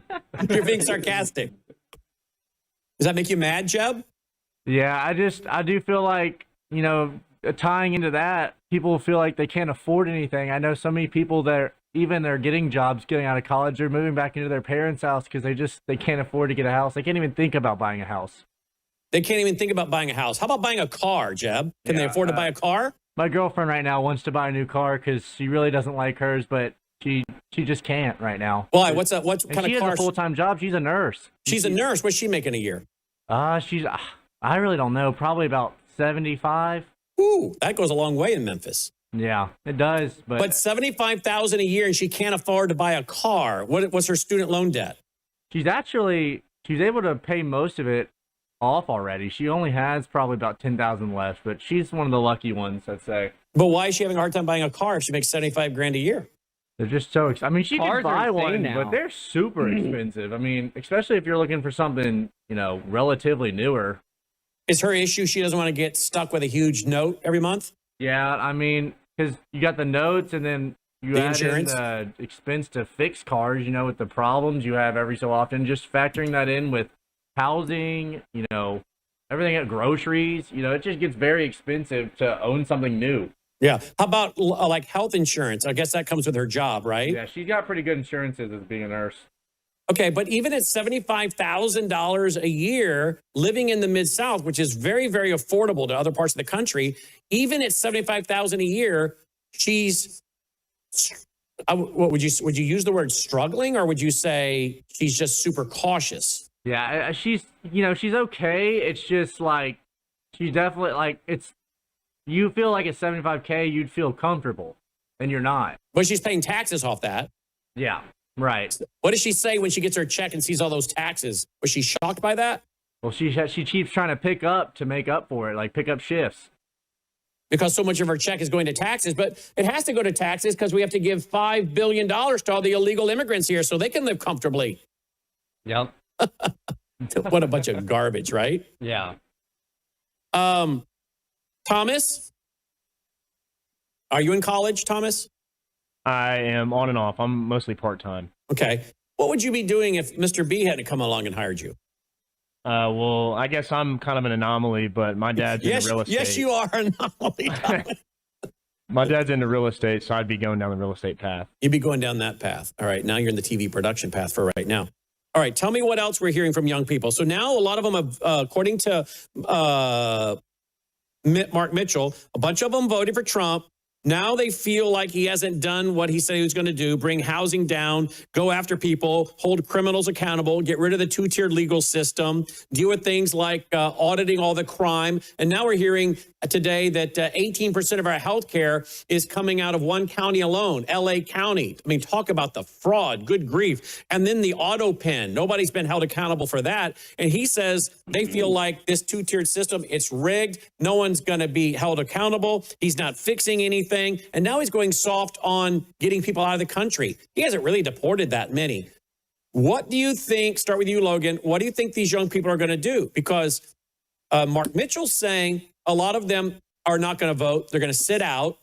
And that's those who don't finally have the mentality that it's better to join them. If you can't beat them, join them. Or do you see these kids sitting out the midterm? Or do you see them actually voting for those who are promising to open the treasury and start giving them goodies? In other words, are they going to be prone now saying Trump couldn't do it, so I'm going to join the socialist crowd? I think most of our friends honestly are not that tied into politics. I think they follow, on social media, stuff like that, but I don't think they were big voters in the first place, most kids. Most younger 20s are not super involved. I think we're kind of an anomaly in some of our friends. There's a couple kids who are very into politics, but most people don't follow it. They see the fraud, they see the certain social media influencers highlighting that stuff, but they're not involved really, I would say. Yeah. So did they vote for Trump? Yeah. I think a lot of them voted the first time, like a lot of our friends voted the first time this was their first. This was their first election. Yeah. 2024. Yeah. Well, I guess it would have been, 2024. Yeah. Yeah. November 2024. Okay. Do you think they'll vote midterm or not? Probably not. What do you think? I feel like it depends on the household you're a part of. I think if their parents are voting and their parents push them to vote, then I think they'll vote. But I think a lot of their parents aren't tuned into politics either. What? Yeah. I'd say a lot of people our age feel like they need to meet a certain demographic. And in our area where we live, I mean, we're a red county. So it's almost cool to be a supporter of Trump. So people don't really necessarily care so much about politics. They only care when it is brought up, like, oh, who do you support?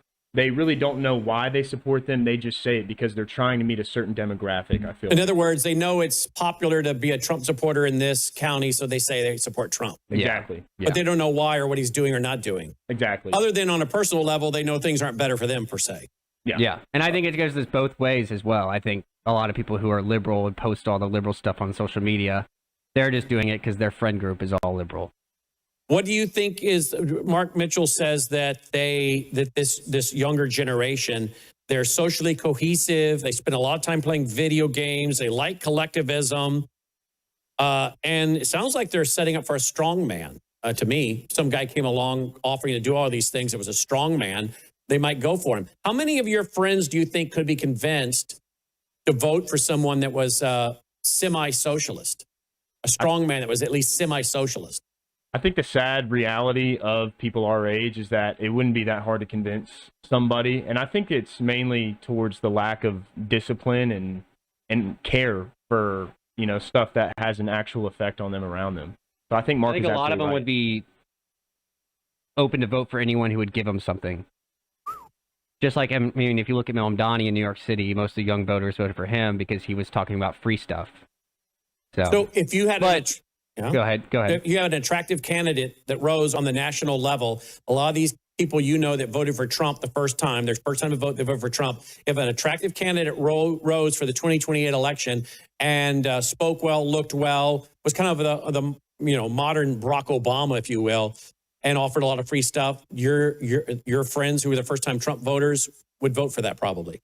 Yeah, I think probably the biggest issue, sadly, is if someone were to run that were like how Mamdani was, but someone who is very anti-Israel, pro, that's one thing I see with our generation. The main thing they're against Trump for is Israel. The videos about Israel are probably the number one political videos I see on social media. Wow. So if you guys didn't work here, let's talk to you, Thomas. Thomas, if you didn't work here and you didn't get to hear the truth about the Jews, the history of the Jews, the Holocaust, Israel, this little sliver of a nation surrounded by all these Islamist nations that many of them want to wipe them off the earth. If you didn't hear the truth about the Quran from Usama, Sharam, Annie, if you didn't produce Annie's show every day and hear all this, listen to what I say and do with all these guests, would you have been persuaded by a young Nick Fuentes, Thomas? I think the sad reality of that is I think that's an actual huge possibility. You look at the media everywhere and there's so many different things that are just propagated throughout.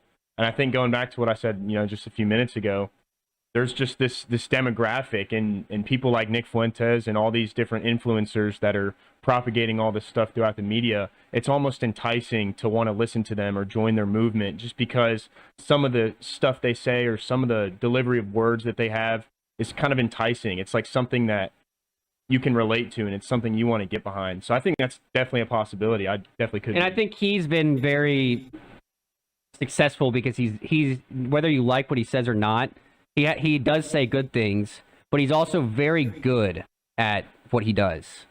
He's very entertaining to most of these people. I meet a lot of kids who I haven't talked to in years, and if we bring up politics, Israel's the number one topic they bring up. Now you're saying that Nick Fuentes mixes in a lot of things that are true. He says a lot of things that are true. Yeah, you would agree, if you listen to him, on any other topic, basically, you would agree with him on most of things he says. He's America first, low taxes, low government, dealing with crime, dealing with corruption, things like that. Yeah. And then he mixes all that in with his anti-Semitism. And racism. Yeah. Horrific things about minorities and Jews. Okay, Thomas, I want to go back to you. Yes or no? If you did not work here and hear all this, could you see yourself believing what Nick Fuentes is saying? I would say yes, sadly. So tell me how working here and hearing these shows, can you give me a particular example? I would say, I mean, I've been here for a couple years. I think it all starts with faith. You know, when you put your faith first, and obviously, I mean, you're a Christian radio network, you've been doing that for a while. It definitely plays into effect of how you can interpret certain things when it comes to news or just random stuff going on around the world. And I guess putting faith first has made me realize, you know, the things that are important and what I need to support. But I mean, I'm not saying I wouldn't be faithful without working here. I mean, I would know because it never has happened. But I think, I don't know, I think many people around us, you know, especially that are not working in this field, faith isn't centered around what they're doing because it's not really throughout the media as much. So, are you saying that having a Bible, reading the Bible, which you've done, because I know I gave a study Bible to Logan. And me. With study notes. And then after I gave one to Logan, what did you say? You also gave me one. Yeah, but how did that happen? I gave one to Logan first. I just, you know, I hear what you say day in and day out, and I just had so many questions. But you picked up the study Bible of Logan's and started seeing it, and then the notes at the bottom. Yeah, and then he said, "Where's mine?" Yeah. So you saw Logan's study Bible, which had those notes, which they're not inspired on the bottom, but you found it intriguing because you took it for a couple days and were reading it. So Logan would have it in the control room and you would grab it and start reading, and you were reading. I don't remember what book you started with, but you were reading one of the books of the Bible and then reading the notes, and it helped you understand what you were reading, and you became more intrigued by that, right? That's right. Okay. So then I said, do you want me to order you one? And I ordered you a nice leather Ryrie study Bible. So you started reading it more, and then you started engaging more with the Bible. And so did I just hear you say, because you started engaging from the biblical perspective, it started helping you to question what you believe going back to the Bible? Absolutely. So when anti-Semitism rises, oh, let's hate on the Jews. The Jews are the source of all suffering and oppression. And you go back to the Bible and you're listening to programs out of here where I'm talking about Romans 11. The promises to the Jews are irrevocable. Paul, the apostle, tribe of Benjamin says. When you hear me teaching on Revelation, or you're reading the Bible and understanding the context or hearing other Bible people, that put a check in your spirit to say, wait a minute, I can't go down this path of hating on the Jews because it doesn't line up with the Bible. And Genesis 12:3, I'll bless those who bless you, I'll curse those who curse you. Again, not saying that means we have to bless everything the Jewish government does, but we're not going to target Jews and hold them back from advancing and play right into this anti-Semitism. Are you telling me that all of that issue of anti-Semitism coming out of people like Nick Fuentes, putting it in a contrast to the Bible, that's what made you do a double take and say, I better get this right? Absolutely. You know, I feel like when a lot of these people propagate stuff about Israel throughout the media, it does sound very convincing. But I mean, just like you said, Genesis 12:3, all you have to do is open up your Bible to the very first book, and it clearly lays out, you know, how to support the Jewish people. And some of what they're saying is true, but they use it to shine a light on all Jews. It's where Jews are the problem and everything, you know? Like, they'll use examples that actually happened, but there's been, you know, bad things that people do all the time. I mean, that doesn't mean all people are bad. So in other words, they take the situation with the USS Liberty. I knew that's where you're going. And of course, that really did happen. But it turned out that it was, according to the investigations done, it was a mistaken identity. And when they realized who it was Israel was firing on, they jumped in to help rescue the people. So that did happen. But after the investigation all came out, it looked like it was an issue of mistaken identity. That's what I've studied in going back and looking at that, right? Yeah, I mean, that's what I think I've seen. But I don't think it really matters. I think it was so long ago, even if it was on purpose, that doesn't mean all Jews run the world. Right. You know what I mean? I mean, even though Israel does shady stuff and there's definitely corruption, just like there's corruption in every government, doesn't mean that Jews run the world. And then obviously the Epstein stuff is just adding to it.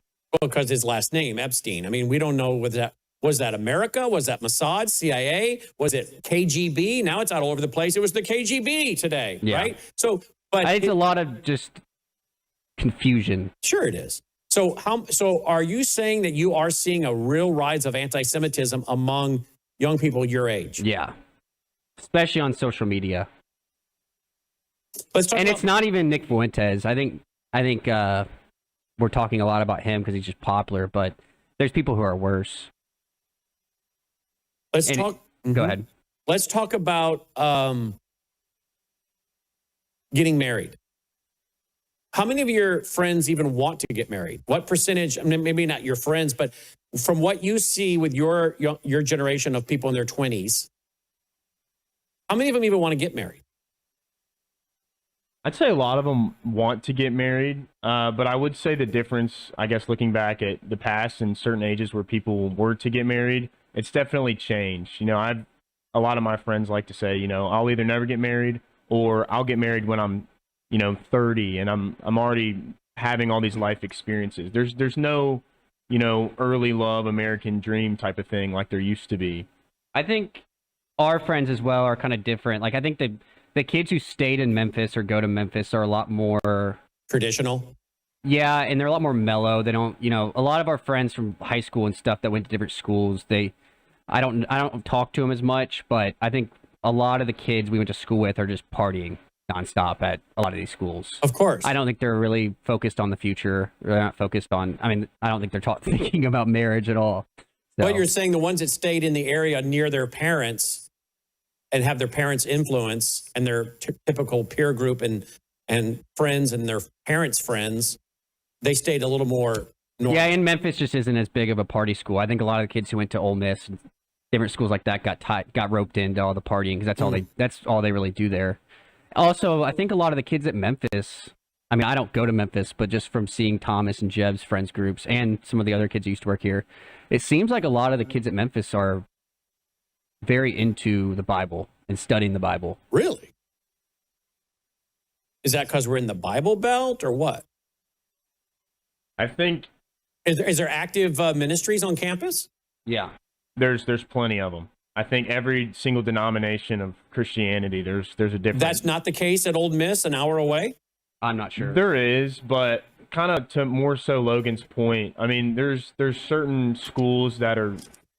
Party schools. Mm-hmm. That's exactly right. Memphis is a commuter school, which means most of the students actually do not live on campus. They have to travel. Mm-hmm. So a majority of students actually also balance jobs with school. So they're living an adult life. That's the difference. Exactly. Yeah. Where a lot of the kids who went to Ole Miss and the different schools, their parents are paying for them to go through school, and they have an apartment their parents paid for, and they just go to classes and then party. Mm-hmm. So versus those who maybe are living in the Mid-South, who are working a job and going to school, they're already living an adult life. Yeah. Okay, let's talk about being a white male. How many of your friends feel like the system's rigged against them as white males? A lot of them. Why? What do they hear? You just see stuff going on throughout the media, like, critical race theory. I know that's a big debate going around. It just almost feels like there's a sense of oppression towards white people, almost like there's guilt amongst white people. We personally feel no guilt. Just me and Logan speaking about it and Jeb, but there's a lot of people, that I'm not necessarily friends with that will proclaim their guilt for being white. I think that's just ridiculous. It's ridiculous. Let's talk about what was that, Jeb? Jeb wants to add something. What's that, Jeb? I wanted to add that I feel like it was something me and Logan were talking about earlier, how people are so, they're so fast to just be blatantly racist towards white people online. Like, they don't at all think, about what this might sound like or, could this be racist? They'll just say anything to, discredit white people or say something that's just totally racist. Yeah, I guess so. I know what you're talking about. There's a basketball player who was drafted last year. I think he went number 1, right? In the NBA. Cooper Flag. Number 1 pick in the NBA. And he's very good. He's having one of the best rookie seasons in a while. And there's pundits on ESPN who happen to be black that say this year if he was in the draft, he wouldn't go top 5. They're obviously lying. It's just that he's white, and they don't want to see white people succeed. Just like I'm sure you've heard of Caitlin Clark. You've seen videos of her, right, Dad? The female basketball player who everyone female basketball player. She's a white female basketball. And Yeah, knocks around the court, and Right. it would be differently if she wasn't white. There's just a lot of people online that are very okay with being racist towards white people because they don't think it's racist. They don't think being racist towards white people counts as racism. In other words, okay, you said it. Because Mark Mitchell did say the other night that these young people are being told that if you're a white male, the system hates you. That if you're a white male, the system hates you. And this is what they're being told. And how many of them are now facing this rejection, not getting job interviews, or getting job interviews and being discounted even though they got a good resume? And this is happening to them over and over and over. And eventually they just retreat to Fortnite in their mom and dad's basement, and that's it. They've kind of surrendered. Do you know kids doing this? Are you hearing of kids that have... I don't know anyone like that, but I'm sure they're out there. That's for sure. I mean, I think the South, I don't know. I think the South is a little different than the North. I think we were raised in a different community, but I do think there are definitely kids out there that were probably not in our friend group that do still sit in their basement and play video games all the time. Okay, I want to touch on that for a second, because you guys keep making reference to the South. And I moved you guys down here, and I was born and raised in Jackson, Mississippi for 4 years. My dad moved us out to D.C. with the government, and then D.C. to Minneapolis back. I moved back my family back here when my kids were pretty young. Logan, what were you, 2 years old? 3 years old? I think so, 2 years old. 2. And I got them out of the Twin Cities because I saw the handwriting on the wall. And I wanted them raised in a Southern Bible Belt culture. Culture is very Christian friendly. And there was just a decorum here. It's not quite so much here now as it used to be. We're losing it fast, sadly, but it's still, there's a decorum here. Yes, sir. No, sir. The way they dress in public, the way they talk, the way they carry themselves, the way they interact with adults. There was patriotism, respect for Christianity, respect for authority was much, much higher here. And I wanted my kids raised in that environment. How much of this culture do you think has shaped you guys? In other words, I hear people say online, one of the most important decisions that you will make related to your children is where you live. Where you live. And I believe that. That's deliberately why I said I'm not staying in the Twin Cities and bolted. Because I thought this would be an environment that would be more economically friendly for us as a family and organization, centrally located for traveling in our motor coach, and it would be an environment that would instill certain patriotic, Christian-friendly, respect for authority, respect for parents, values that I do not see and did not see 21 years ago in the Twin Cities when I left.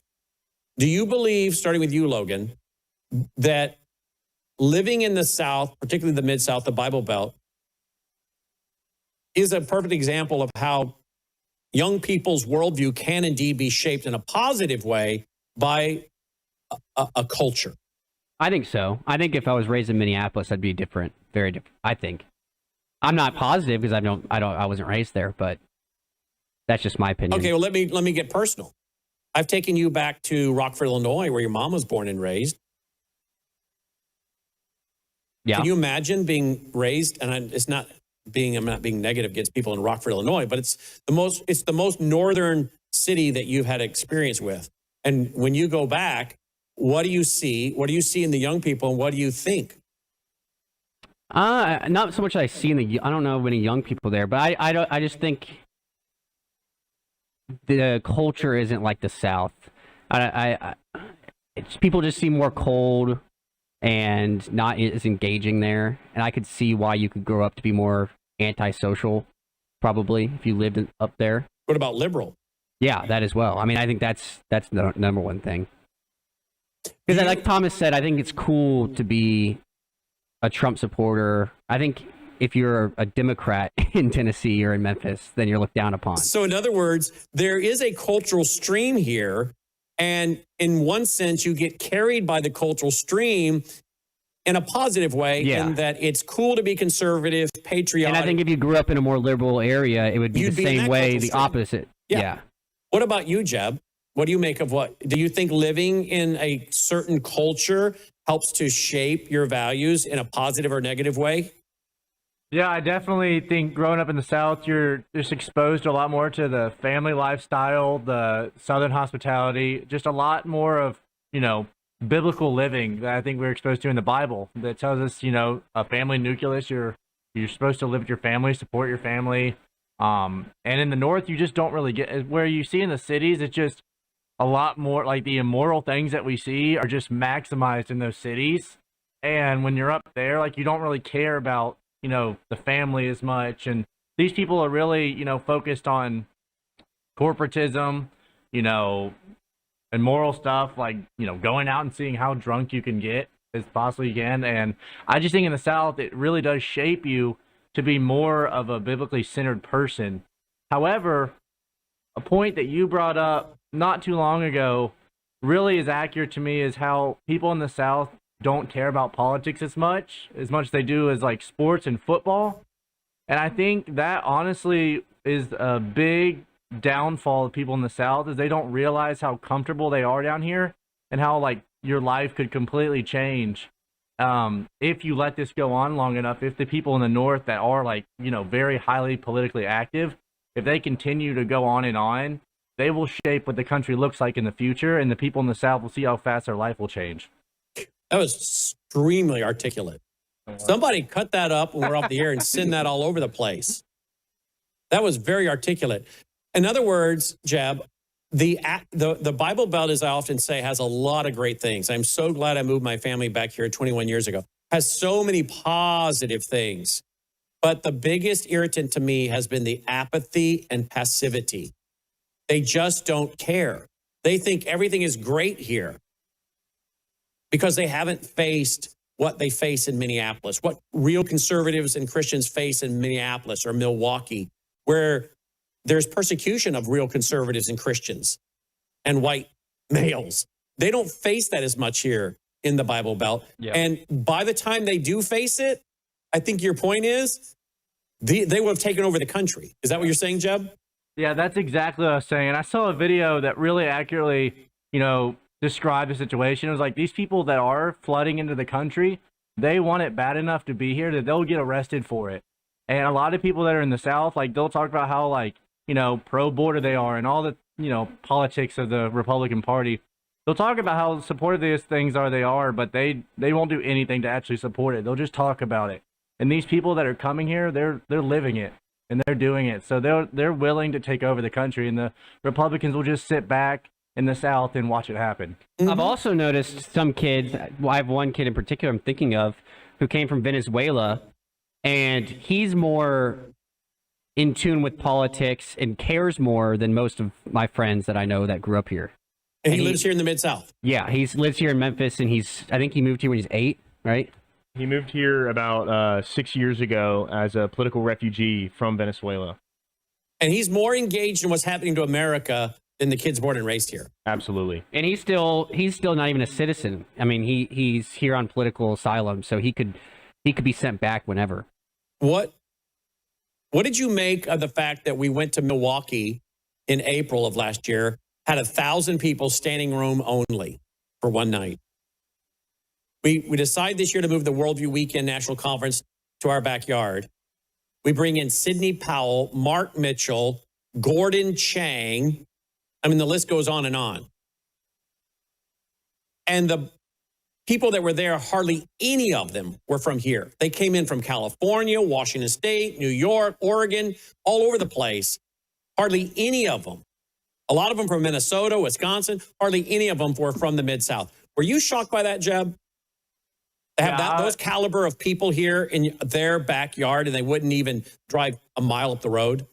Yeah, like we've been talking about, I'm not shocked because these people would rather do anything else that they do every Saturday, sit and watch football and, shop. shop. I'm not surprised that happened. So what about you, Logan? You weren't shocked, I know, right? No. I think people here, like you said, the men would rather sit and watch sports, and the women would rather shop and go get their hair done and stuff. I don't think people here really care about learning as much about the issues. Like, like Thomas said, they just in Jeb they say they're conservative and care about the issues, but when it comes down to it, I don't think they really do. And isn't this why Texas is being taken over by the Muslims and they're building mosques left and right? And there are a few people online complaining, and some people have woken up and gone to meetings. But where were they 5 years ago, 10 years ago, when we were holding Worldview Weekend rallies there and conferences trying to wake them up 10 years ago? This is why Texas has fallen. Because this same mentality you're talking about in the Mid-South is in Texas. Yep. Yeah. I think it's probably in the north too, because I mean they've taken over Dearborn, Michigan, and other states, so other cities. So it's not just the South, but I think it's worse in the South. Thomas? Yeah, I agree. I think key word for me in this situation is comfortability in the South. Comfortability. It's not here, so it's not our problem right now. It's not here, so it's not our problem It will right now. be in due time. Mm-hmm. And yeah. All right, let's talk about all the guys in the basement playing Fortnite and video games. Is this really an issue? I'd say for most people our age, they play video games. I mean, I'm not gonna lie, I do occasionally. I mean, all of us in this room do occasionally, but there are a lot of people that, you know, don't even have jobs or work part-time jobs, and I find them spending most of their time playing video games. So how can you complain about the economy and no future if you've got your rear end sitting in a chair? I think a lot of them who complain, they're not trying to work. Like Mark said, that people are struggling. I think there's definitely, you know, it's definitely hard and stuff is expensive, but I don't think they're trying. I think. So do you believe? I don't buy into the narrative that everything was so easy back then and you guys had it so easy and could easily. I do think it was easier, probably, to afford things and buy a house and stuff like that, but I don't think it's as hard as they're letting on to be. I think a lot of people were just raised, and it's probably not even their fault, most of them. It's their parents who gave them everything, especially in Collierville, where we're from. A lot of parents just handed their kids everything. They spoiled them rotten, didn't they? Yeah. But every one of you in that room, what did your parents make all of you do? Every one of you in that room, your parents made you work. Yeah. Every one of you. I know. You know. Obviously, I know, Logan. You were out doing landscaping and all kinds of stuff like that, yard work, whatnot. I think at one point, one of your clients was the CEO of Service Master. Service Master. You had some pretty cool clients. Yeah, I used to have mom before I could even drive. She would drive me around and drop me off with a electric blower with the extension cord. I'd go blow leaves, and then mom would pick me back up a couple hours later. Yep, I made my kids work. I made all my kids work because I wanted them, because my parents made me work, and I wanted to work. I liked work. But I don't think you really made me do it. You told me you weren't gonna, you know, pay for college or I need to buy a car, but you didn't say like you need to go start landscaping. You know, you need to start doing landscaping. But by telling you those things, it motivated you. You realize he's not just going to hand me. Yeah, but I'm just saying you didn't like force me. No. Mm-mm. I just said, if you want to do stuff, you need to go get a job. I'm not paying for your car. I'm not paying for your dates. I'm not paying for your gas to go on dates. I'm not just going to hand you money. You need. And that's what a lot of kids just get credit cards from their parents. They're running around with their parents' credit cards. Yeah. Okay. So my parents didn't do that. I didn't do that. And I guess a lot of times you parent the way you were parented. So I didn't do that with you guys, and your siblings. And of course, the studies show that if you have to do chores, you do chores. The studies overwhelmingly show that this teaches kids at a very young age a work ethic. Very important. But I know all three of you in that room had parents that made you work. They didn't just hand you stuff. They made you work. Do you believe that the spoiling of kids today is one reason why they're so quickly defeated? In other words, woe is me. We have it rough. You guys had it so easy. I can't make it. Is this why a lot of them cannot endure hardship to the point of perseverance that produces success? Yeah, I think so. Absolutely. Thomas? I think it also hurts all the people online. They propagate how horrible it is and how hard it is to do stuff, and then everyone they cave in and believe it and give up. Thomas? Yeah, I think spoiling your kids absolutely kills work ethic. You know, these people are almost conditioned to believe that it's all reward without any work. So they get to the point where they almost feel like they deserve reward with absolutely no effort put in on the forefront of everything. So work before reward. Work before reward. They weren't not taught that. They were given trophies. Their parents paid for their college. They gave them credit cards. They take them on trips nonstop. They're constantly spring break, fall break, going to Destin, staying in nice hotels, renting huge houses. I see how some of these parents have parented their kids, and they weren't parenting the way I was parenting, because I'm like, you guys are raising a bunch of brats. And now what you're telling me is because they were raised and pampered and catered to and entertained and handed money and handed credit cards, that now they're out in the real world and a little bit of resistance and they crumble. Is that what I'm hearing? Exactly. They're stranded. They don't know what to do.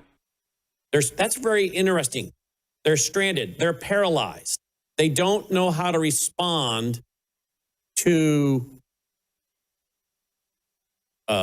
trials. Yeah. I mean, their parents just don't let them fail, so they don't realize how to overcome failure. Their parents don't let them fail. There's no sense of perseverance, I'd say. Have they raised a generation of narcissistic people who just believe life is about themselves, nihilism, life has no ultimate meaning, it's other than partying, and I'm entitled to everything? Well, yeah, I think that's what most of the younger generation that's falls on the more socialist or leftist ideology believes. Do any of your friends believe the lie that the boomers have somehow cheated everybody?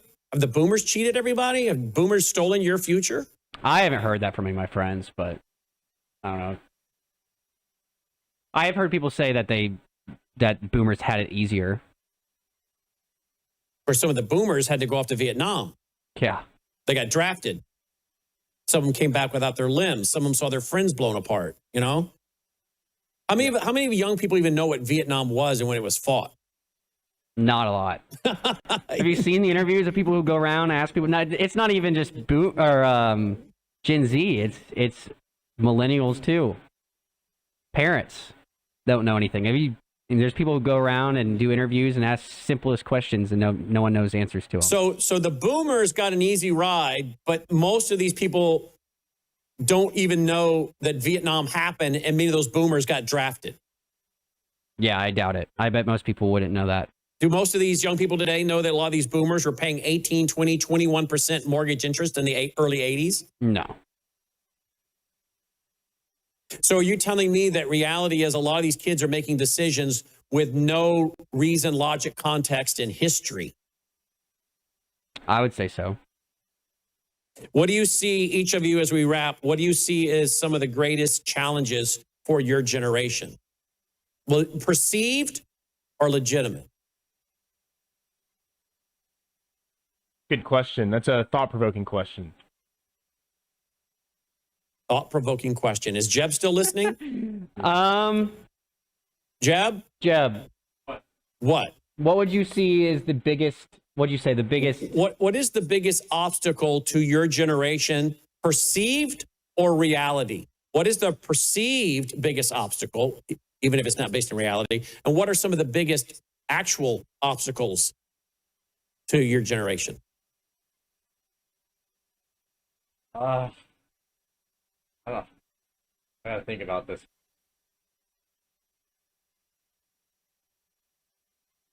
I think reality probably is finding a spouse and having a family. I don't know if that's perceived, because I think a lot of kids don't really care about that right now. I mean, that's just people we know. I think people older than us probably do. But I think the culture, female and male, everyone's just so corrupted. I think it's hard to find someone who's not been with everyone in town and is basically just corrupted. So let me break that down. What you're saying is, for maybe the young male out there, finding a wife that doesn't have a high, as you guys would call it, body count, slept around a lot. That's so prevalent in the culture now. Obviously, a lot of it coming from our culture and from our educational system, that a lot of young guys are feeling frustrated because they want to marry a gal who is wholesome, wants to be a wife, be a mother, raise children, keep the home. And whether it's promiscuity or feminism, those kind of candidates, there's not a lot of them. Yeah, I think a lot of people who want that don't deserve that anyways. A lot of the guys, because they're out partying all the time and doing the same thing. So. Isn't that interesting? The boys want a nice, wholesome wife, but when all these gals, a lot of these gals have done like that, they act as though it's happened in a vacuum. So your comment's very interesting. They want that now that it's time to get married, but they're not deserving of such themselves. Yeah. Consequences. So one of the obstacles facing your generation is that now that they've gone out and partied and lived that life and want to now actually think about a serious spouse, there's not a whole lot for them. So yeah, I think a lot of our generation won't get married. I think I've seen stats that 40% of women that are Gen Z now will not be married in, I think it was like 20 years. So a lot of the gals, they don't even want to get married? I haven't told me that, but I just see that's the trajectory it's going to go. A very big trend too, as well as, I can't speak for I know a lot of people that are have already had kids, but there is such a big trend on social media, people that want to get married but not have kids, and they don't want to have kids, either until they're 35 or just never have kids ever, because they just want to be able to travel and do whatever. They'd rather just live their own life married, and that's. Some people do that, but it's such a trend now, and so many people are wanting to do that. They want to get married but not have children. Yeah. So in other words, we've got a generation here that seems, from what you're saying, is very immature, uneducated. They don't know history. They don't know reality. They've been pampered, spoiled. They've been involved in way too much self-gratification, and to the point they become so selfish that even if they can make a marriage work, they don't want any children because they don't want to have to serve somebody else, be inconvenienced by children. Yeah, I definitely think the replacement is going to happen. The great replacement is going to happen. Yeah, I think that if the Muslims keep coming over and having children, they will replace, in large part, Americans. Yeah, I think the Islamic takeover is genuinely the biggest threat to us. That's the actual threat. But how many of your friends know that? And would you know that if you didn't work here? Well, some of them are focused on what Israel's doing. They don't even think about it. Now, isn't that another astute comment by Jeb? They're so focused on what Israel's doing, they're not noticing the Muslims are taking over their country. And I wonder who could be feeding the anti-Semitism that has Americans and young people concentrating on the problem of the Jews, when the real problem is the Islamists. Do you think the Islamists might be funding that, guys? Or the Marxists? Smart, they would be. The Marxists and the Islamists together funding that? I think if they were smart, they would be. Well, of course they are. So the young people are not aware that the Muslims are taking over the country. Are your friends aware of that? Any of you guys? Not at all. So your friends are completely oblivious to all the mosques being built and that they're taking over. I think a lot of our churches are afraid to say it too. Of course they are. Another good comment by Jeb. Jeb, you're just hitting home run after home run over there, buddy boy. Jeb, do you think you can succeed in America, Jeb? Do you think the deck is stacked against you? Do you feel oppressed that you can't be successful in life? Well, working for you, I've built up the confidence I can do really anything because I've been given the experience, and I feel confident. But for a lot of people, I can't say the same. I don't know if take that as a compliment or not. If I can work for Brannon Howse, I can do anything if you deal with that moron. Is that what I just heard? Well, I've just gotten the experience working. If I can deal with that, Mr. I've been able to get my first house without going to school, and so... Wait a minute. You got your first house? Yeah, well, I mean, obviously I didn't get it alone. I got it with my brother, but I've been able to do a lot of things financially on my own through just working, and, you provided that, so I'm grateful for it. Well, it's not like you don't earn it. You do a great job. I do work, but it's an opportunity. Yeah, you do good at your job. You're very gifted. Of course, you're better now than you were a year ago. You're better now than you were 2 years ago. But that just came with growing up and maturing, right? Yeah. And you also had to have something to work for. Yeah. You got that house, and isn't it interesting how when you start acquiring stuff, you become more mature pretty quick? Yeah. And paying taxes has a way to make you more mature too, doesn't it? And more conservative. Like, why are they taking all my money? So they can give $5 billion to the illegals and the GOP supports it? Well, I never got to answer your question earlier about, like, if we didn't work for you, how would we be? And I just think, I used to remember, like, when we started off in the shipping and, you know, packing up and shipping, I'd always see these DVDs of, like, Brainwashed, Marxiani, and I would be like, what the heck even is this stuff? And I would be like, what is, I was like, he must, you know, I don't know what it's about. And it used to be kind of like a running joke. We didn't really know what anything was about. But now, flash forward 4 years later, that's honestly why I came up with the idea the other day for a Vault commercial. Because I was like, so much of the stuff that you've talked about for so long is actually happening. I see new stuff that pops up every day. I'm like, we've been talking about that. You've been talking about that for 20, 30 years. This is very true. So when you were packing up product in the warehouse, all my DVDs and stuff, there was kind of a joke. You didn't really finish that sentence. What was the joke? That you're working for some... It was just like, we all thought it was so, like, all these different terms, like Marxianity, Calvinism, we just had no idea what it even was. And it was just funny to us. You're like, we're working for a cult. We could be working for a cult we just and not had know no it. idea what it even was we were shipping out.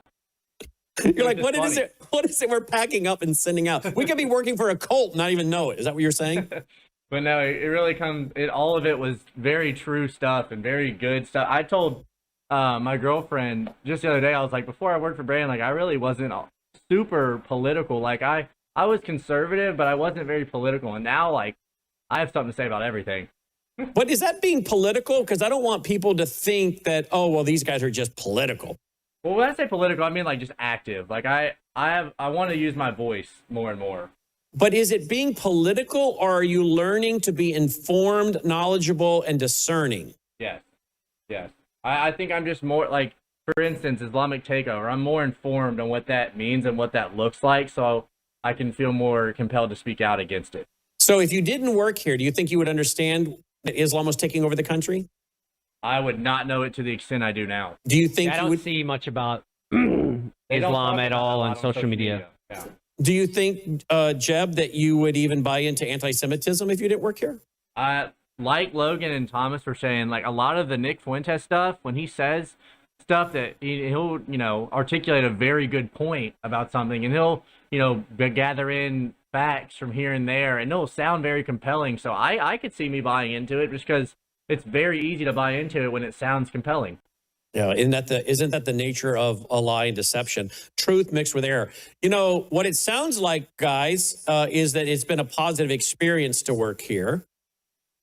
And maybe what we should do is get all these parents and grandparents to pay us to let their kids work here.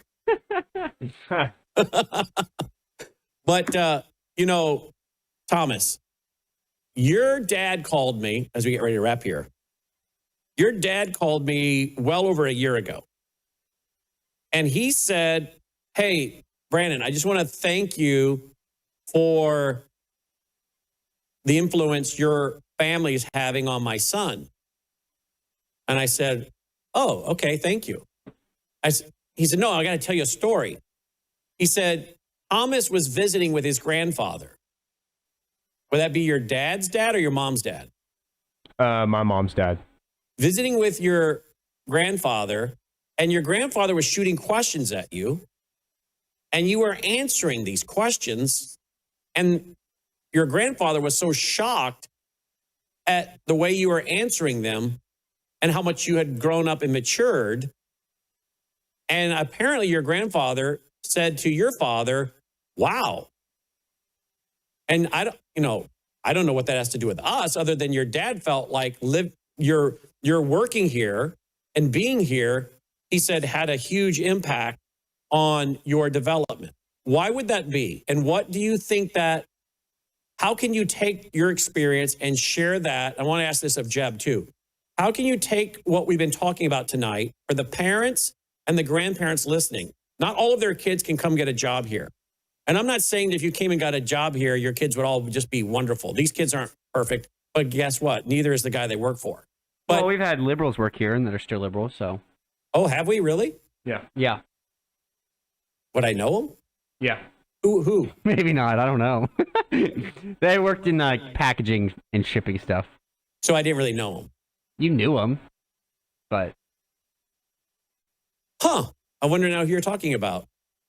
But have we convinced any of the kids? Did we have some kids working for us that were nothing like, they're kind of like agnostic to the whole idea, that are now more tuned in? I think all of us. Well, yeah. And I think most of the people who worked upstairs probably. Mm-hmm.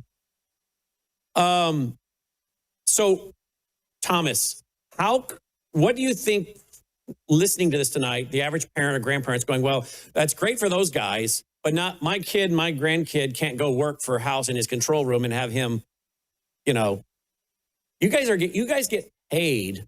Here's the beauty of it. You guys are being paid to get worldview training. Every day you're sitting there making your hourly rate, getting worldview training as part of your job, right? And of course, a lot of parents and grandparents watching will be like, well, yeah, I mean, I wish my kid could go, our grandchild could have that opportunity. And maybe they would think differently too if every day they were hearing this from Brannon Howse and Annie and Dr. Woods and Rob Lindstedt and Colonel Manus. And I mean, who else? Tamara Scott. I mean, all these shows, right? But what would you say to the parent or grandparent whose kid cannot come work here? How can they take what they've been hearing and somehow, in some way, utilize this information to impact their child or grandchild? Thomas?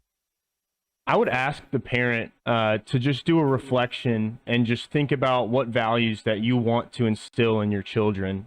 Because I think at the forefront of everything, it all starts at the home, in the family.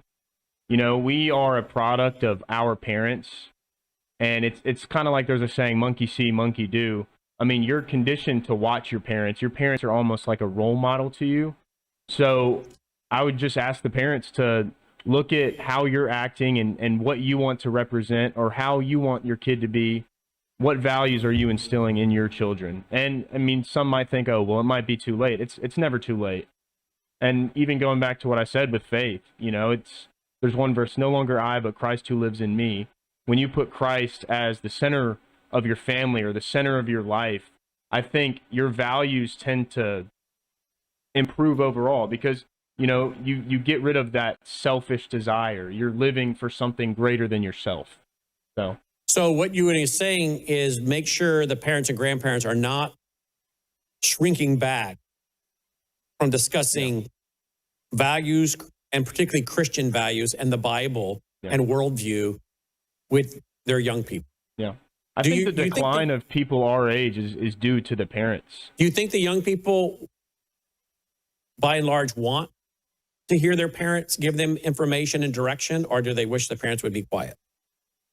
I think it depends on the connection that each has. Yeah, and I think also it obviously plays a huge role, but it also, if a kid does not turn out right, it's not always the parents. Sometimes the parents do everything right, and the kid still goes off the deep end. So give me this. Tell me how. Respond to this. Truth without a relationship leads to rebellion. Truth without a relationship leads to rebellion. But truth taught in the context of a relationship is often embraced. Yeah. Respond to that, Thomas. I mean, it sounds like when you give your message with love and care rather than enforcement, I think it can resonate with someone a lot better than just almost like you're just snarling at them, like, oh, you need to be like this, you need to do this, this, and this. But when you come with from a loving standpoint of wanting to see them actually do better and supporting them, I think that resonates with somebody a lot more than just a strict tone. Mm-hmm. So make time for your kids and your grandkids. Take them to lunch, take them to breakfast, take them to dinner. Do things to encourage them. Buy into their life. Yeah. Buy into their life. I would say buy the right to be heard, right? Buy the right to be heard. Whether you think you need to or not, from their perspective, earn the right to be heard by not just being someone who lectures them, but someone who gives them of their time and shows support for the things they're doing right, and build that relationship so they embrace the truth versus rebelling from it. Anyone else? I think a lot comes down to respect. If the if a kid does not respect you, he's not going to listen to what you have to say. There So you if you're always just snarling at them and you don't actually build a relationship, then they're not going to care if they upset you or not. Respect. How do parents and grandparents earn the respect of your generation? I think it's different for every household. Me speaking personally, I feel like every kid goes through a stage in their life where they have some sort of rebellion towards their parents. It's just a part of growing up. But my parents in specific, they kind of let me have my space to figure everything out, be alone, fail. But they always showed love, even when I got in trouble or whatever. They always expressed how much they cared about me and how much they wanted me to be great.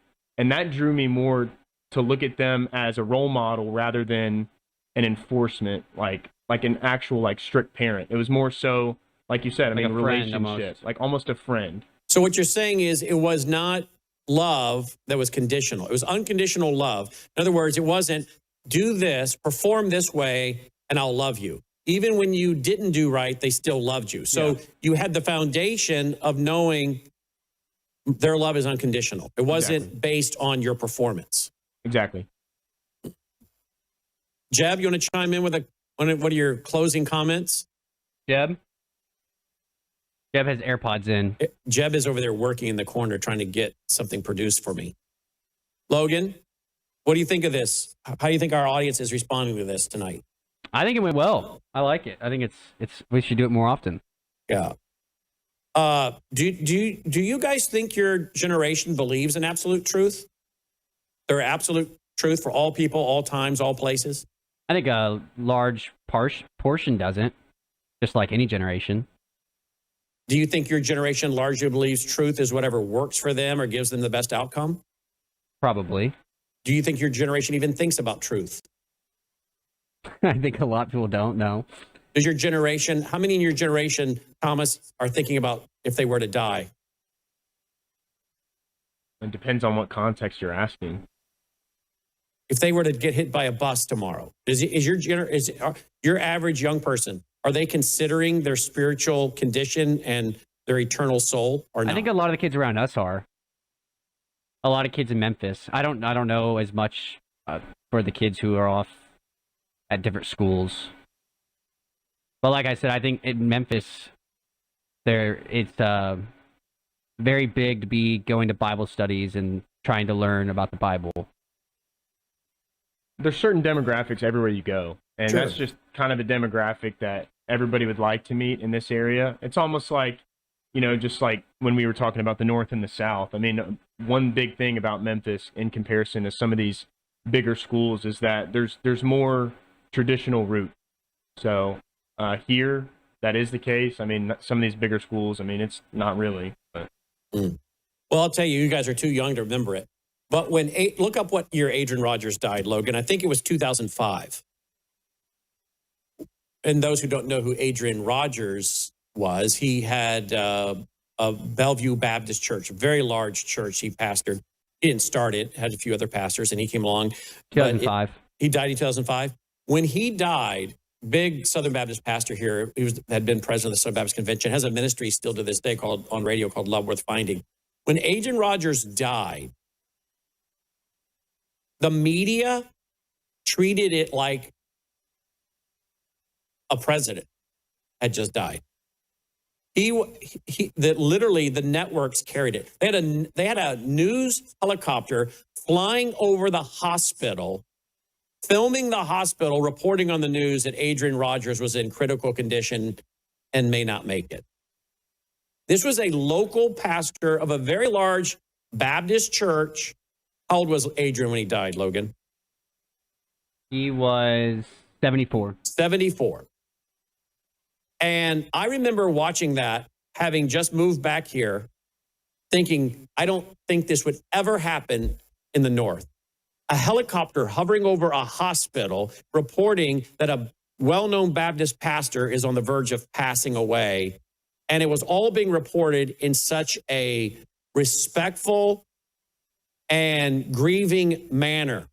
And that this man who was so impactful and had impacted so many lives, not only in the Mid-South, but all around the country his relationship with Ronald Reagan, his relationship with key leaders in America as a Baptist preacher and pastor, president of the Southern Baptist Convention. When he passed away and they held the funeral, they carried it on local television, the whole service at night.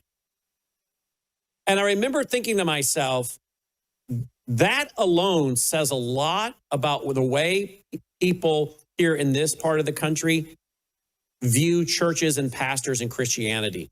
It wasn't like what I had just come from, where people thought we were crazy because we went to church Sunday morning and Sunday night and Wednesday night, that we must be going to some cult.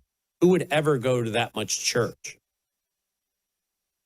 And it impressed me our first year back here, moving here in March of 2000, back here in March of 2005. And he passed away, what, Logan, like September, October? November.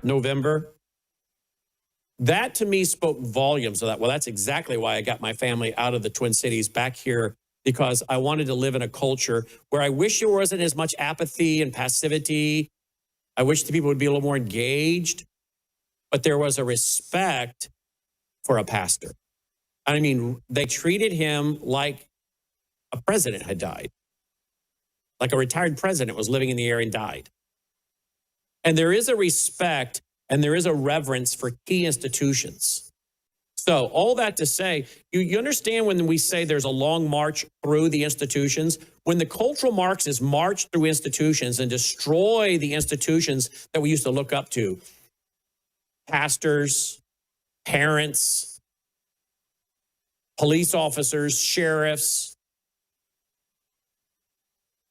when they destroy the institutions that we once used to aspire to or look up to, you see how it impacts the culture. And when you see in a culture where they still have some glimmer of respect for key institutions and values, it has an impact on kids more than people realize.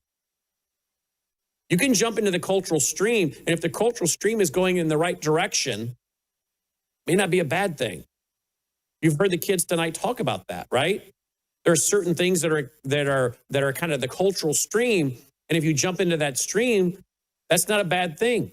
Yes, sir. No, sir. Patriotism, respect for parents, a reverence for Christian leaders, pastors, church, God. Hey, let's go to a Bible study. Okay. Bible studies are pretty prolific with the young people in the Mid-South. There's a cultural stream here. The reverse is also true. And what I'm trying to say is that our young people today have so much going against them, but at the same time, don't underestimate the power of your influence, your church, your home. That's one thing I'll say about your mom and I is we bought the pool table. We bought the hot tub. We bought the things that we thought would help make the kids come here. And we opened the home, and Melissa would make food and make dinner and open the hot tub up and tell the kids to jump in or go play pool in the living room. Make your home a center where at least your family is the cultural stream. Maybe you can't impact the whole culture where you're at, but you can impact the culture that's right around you. Make your home the cultural stream. And don't underestimate the fact that there are young people out there looking for someone that actually cares and build a relationship with them. But at some point, too, I would say, maybe some families are going to eventually have to make a move. There's some places where you just can't win. And as I watched one guy recently say, one of the most important decisions you'll make is where you raise your children. I don't want people jumping up to move and coming here to the Mid-South and then blaming us if it doesn't work out. I made the decision to move my family out of the Twin Cities. And boy, am I glad I did. But at some point, you got to make a decision and say, I've got to try to find a place where I can raise my kids, where I'm not going to be overwhelmed by a tsunami, not just a cultural stream, but a tsunami.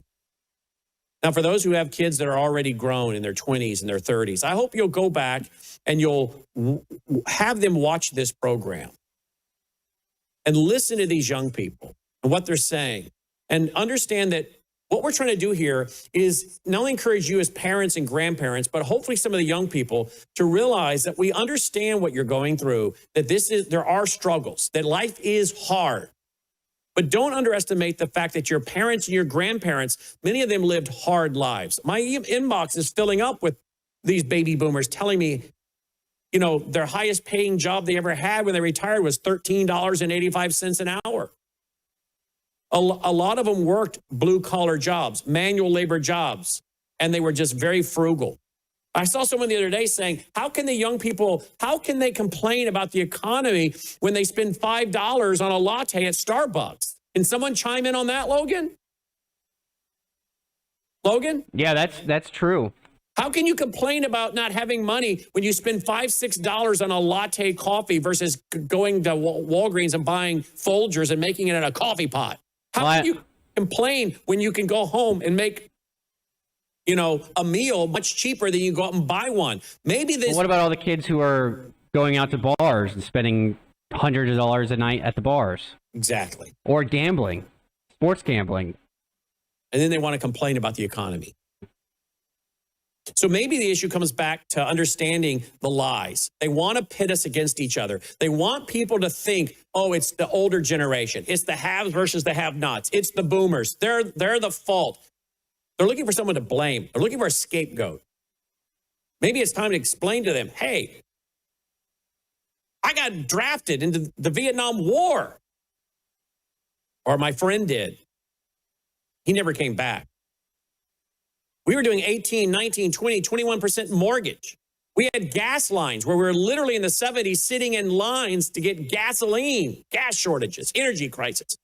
Don't believe the lies that somehow it was all handed to us on a silver platter. We had our own challenges. Every generation does. But this is America.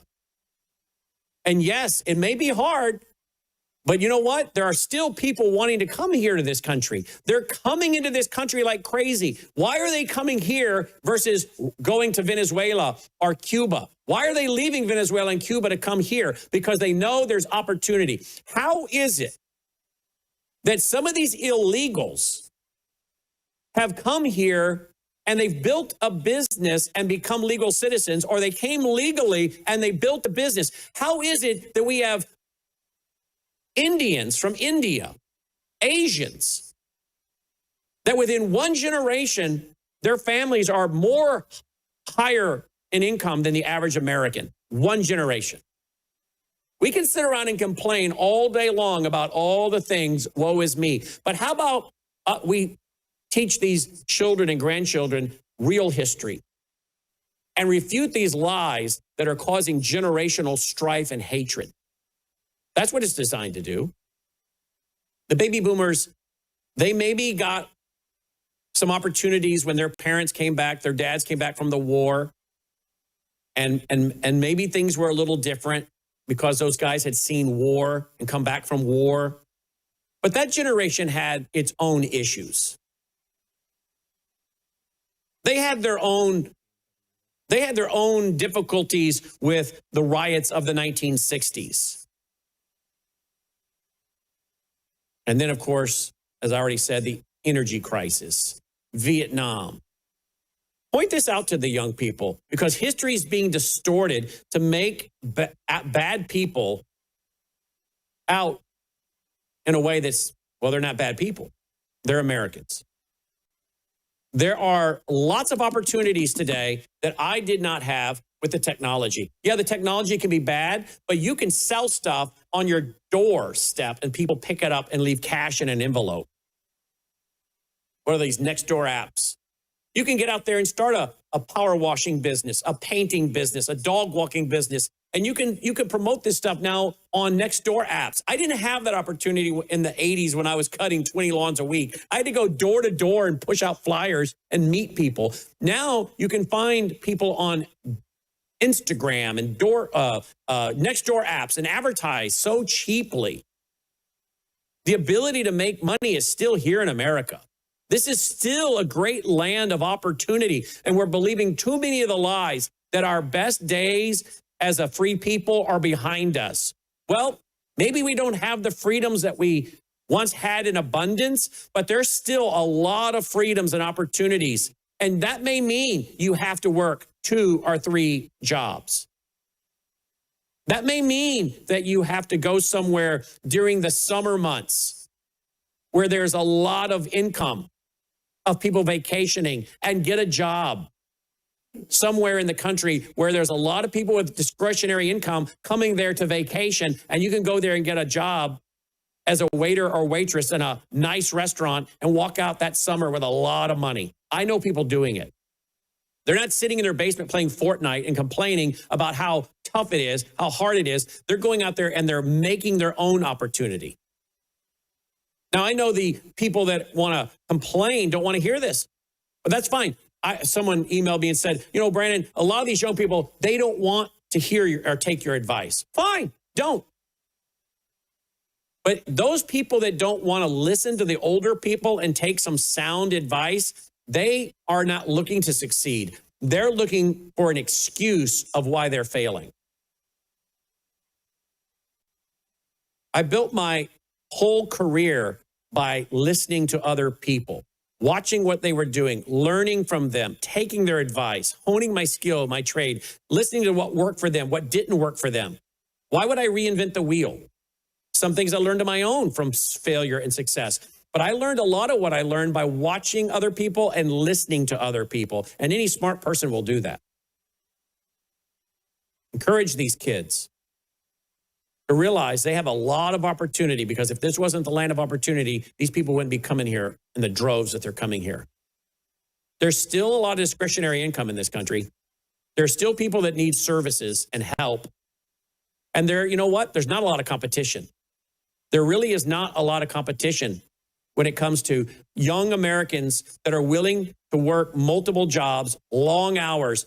A lot of them won't do that. They won't work. They've been hampered. They've been handed credit cards, as we talked about tonight. They will not work hard, a lot of them. There's not a lot of competition. If your young person will put on a nice set of clothes, comb their hair, talk right, behave themselves, be reliable, show up, yes, sir, no, sir, you'll be shocked at the number of people that want to help them succeed. And if it isn't in their backyard, if they're living in a town that's too small, there's not enough discretionary income in that town, then it might be nice to help them get into another situation in another place, living with a relative or grandparents or somebody where they can get somewhere where there's opportunity. America is still a great place to call home. And I'm thankful for the young guys in the control room and their input tonight and their encouragement. And that's what I want to be. I'm doing this because we're being flooded with emails from parents and grandparents thanking us for talking about this. Because a lot of parents and grandparents are experiencing the struggles in their life dealing with these young people. And maybe tonight we've given some solutions. I don't know. So I hope you have appreciated this little back and forth with the guys in the control room. I think we should do that more often, by the way. Don't you guys? Maybe you guys should think about different segments we can do with you. You can have more conversations with the control room guys. All right. You appreciate what we're doing? Worldviewfoundation.com. Roll the music. Let's call it a night. Worldviewfoundation.com. Worldviewfoundation.com. All right. Thanks again, guys, for being with us, supporting us. And it's amazing the volume of emails that I am receiving on this topic. Wowee. So many coming in. Obviously, we have struck a nerve, so we're going to stay on it. Try to encourage the parents, the grandparents, as they try to encourage their kids and grandkids. All right? May God save America. Take care.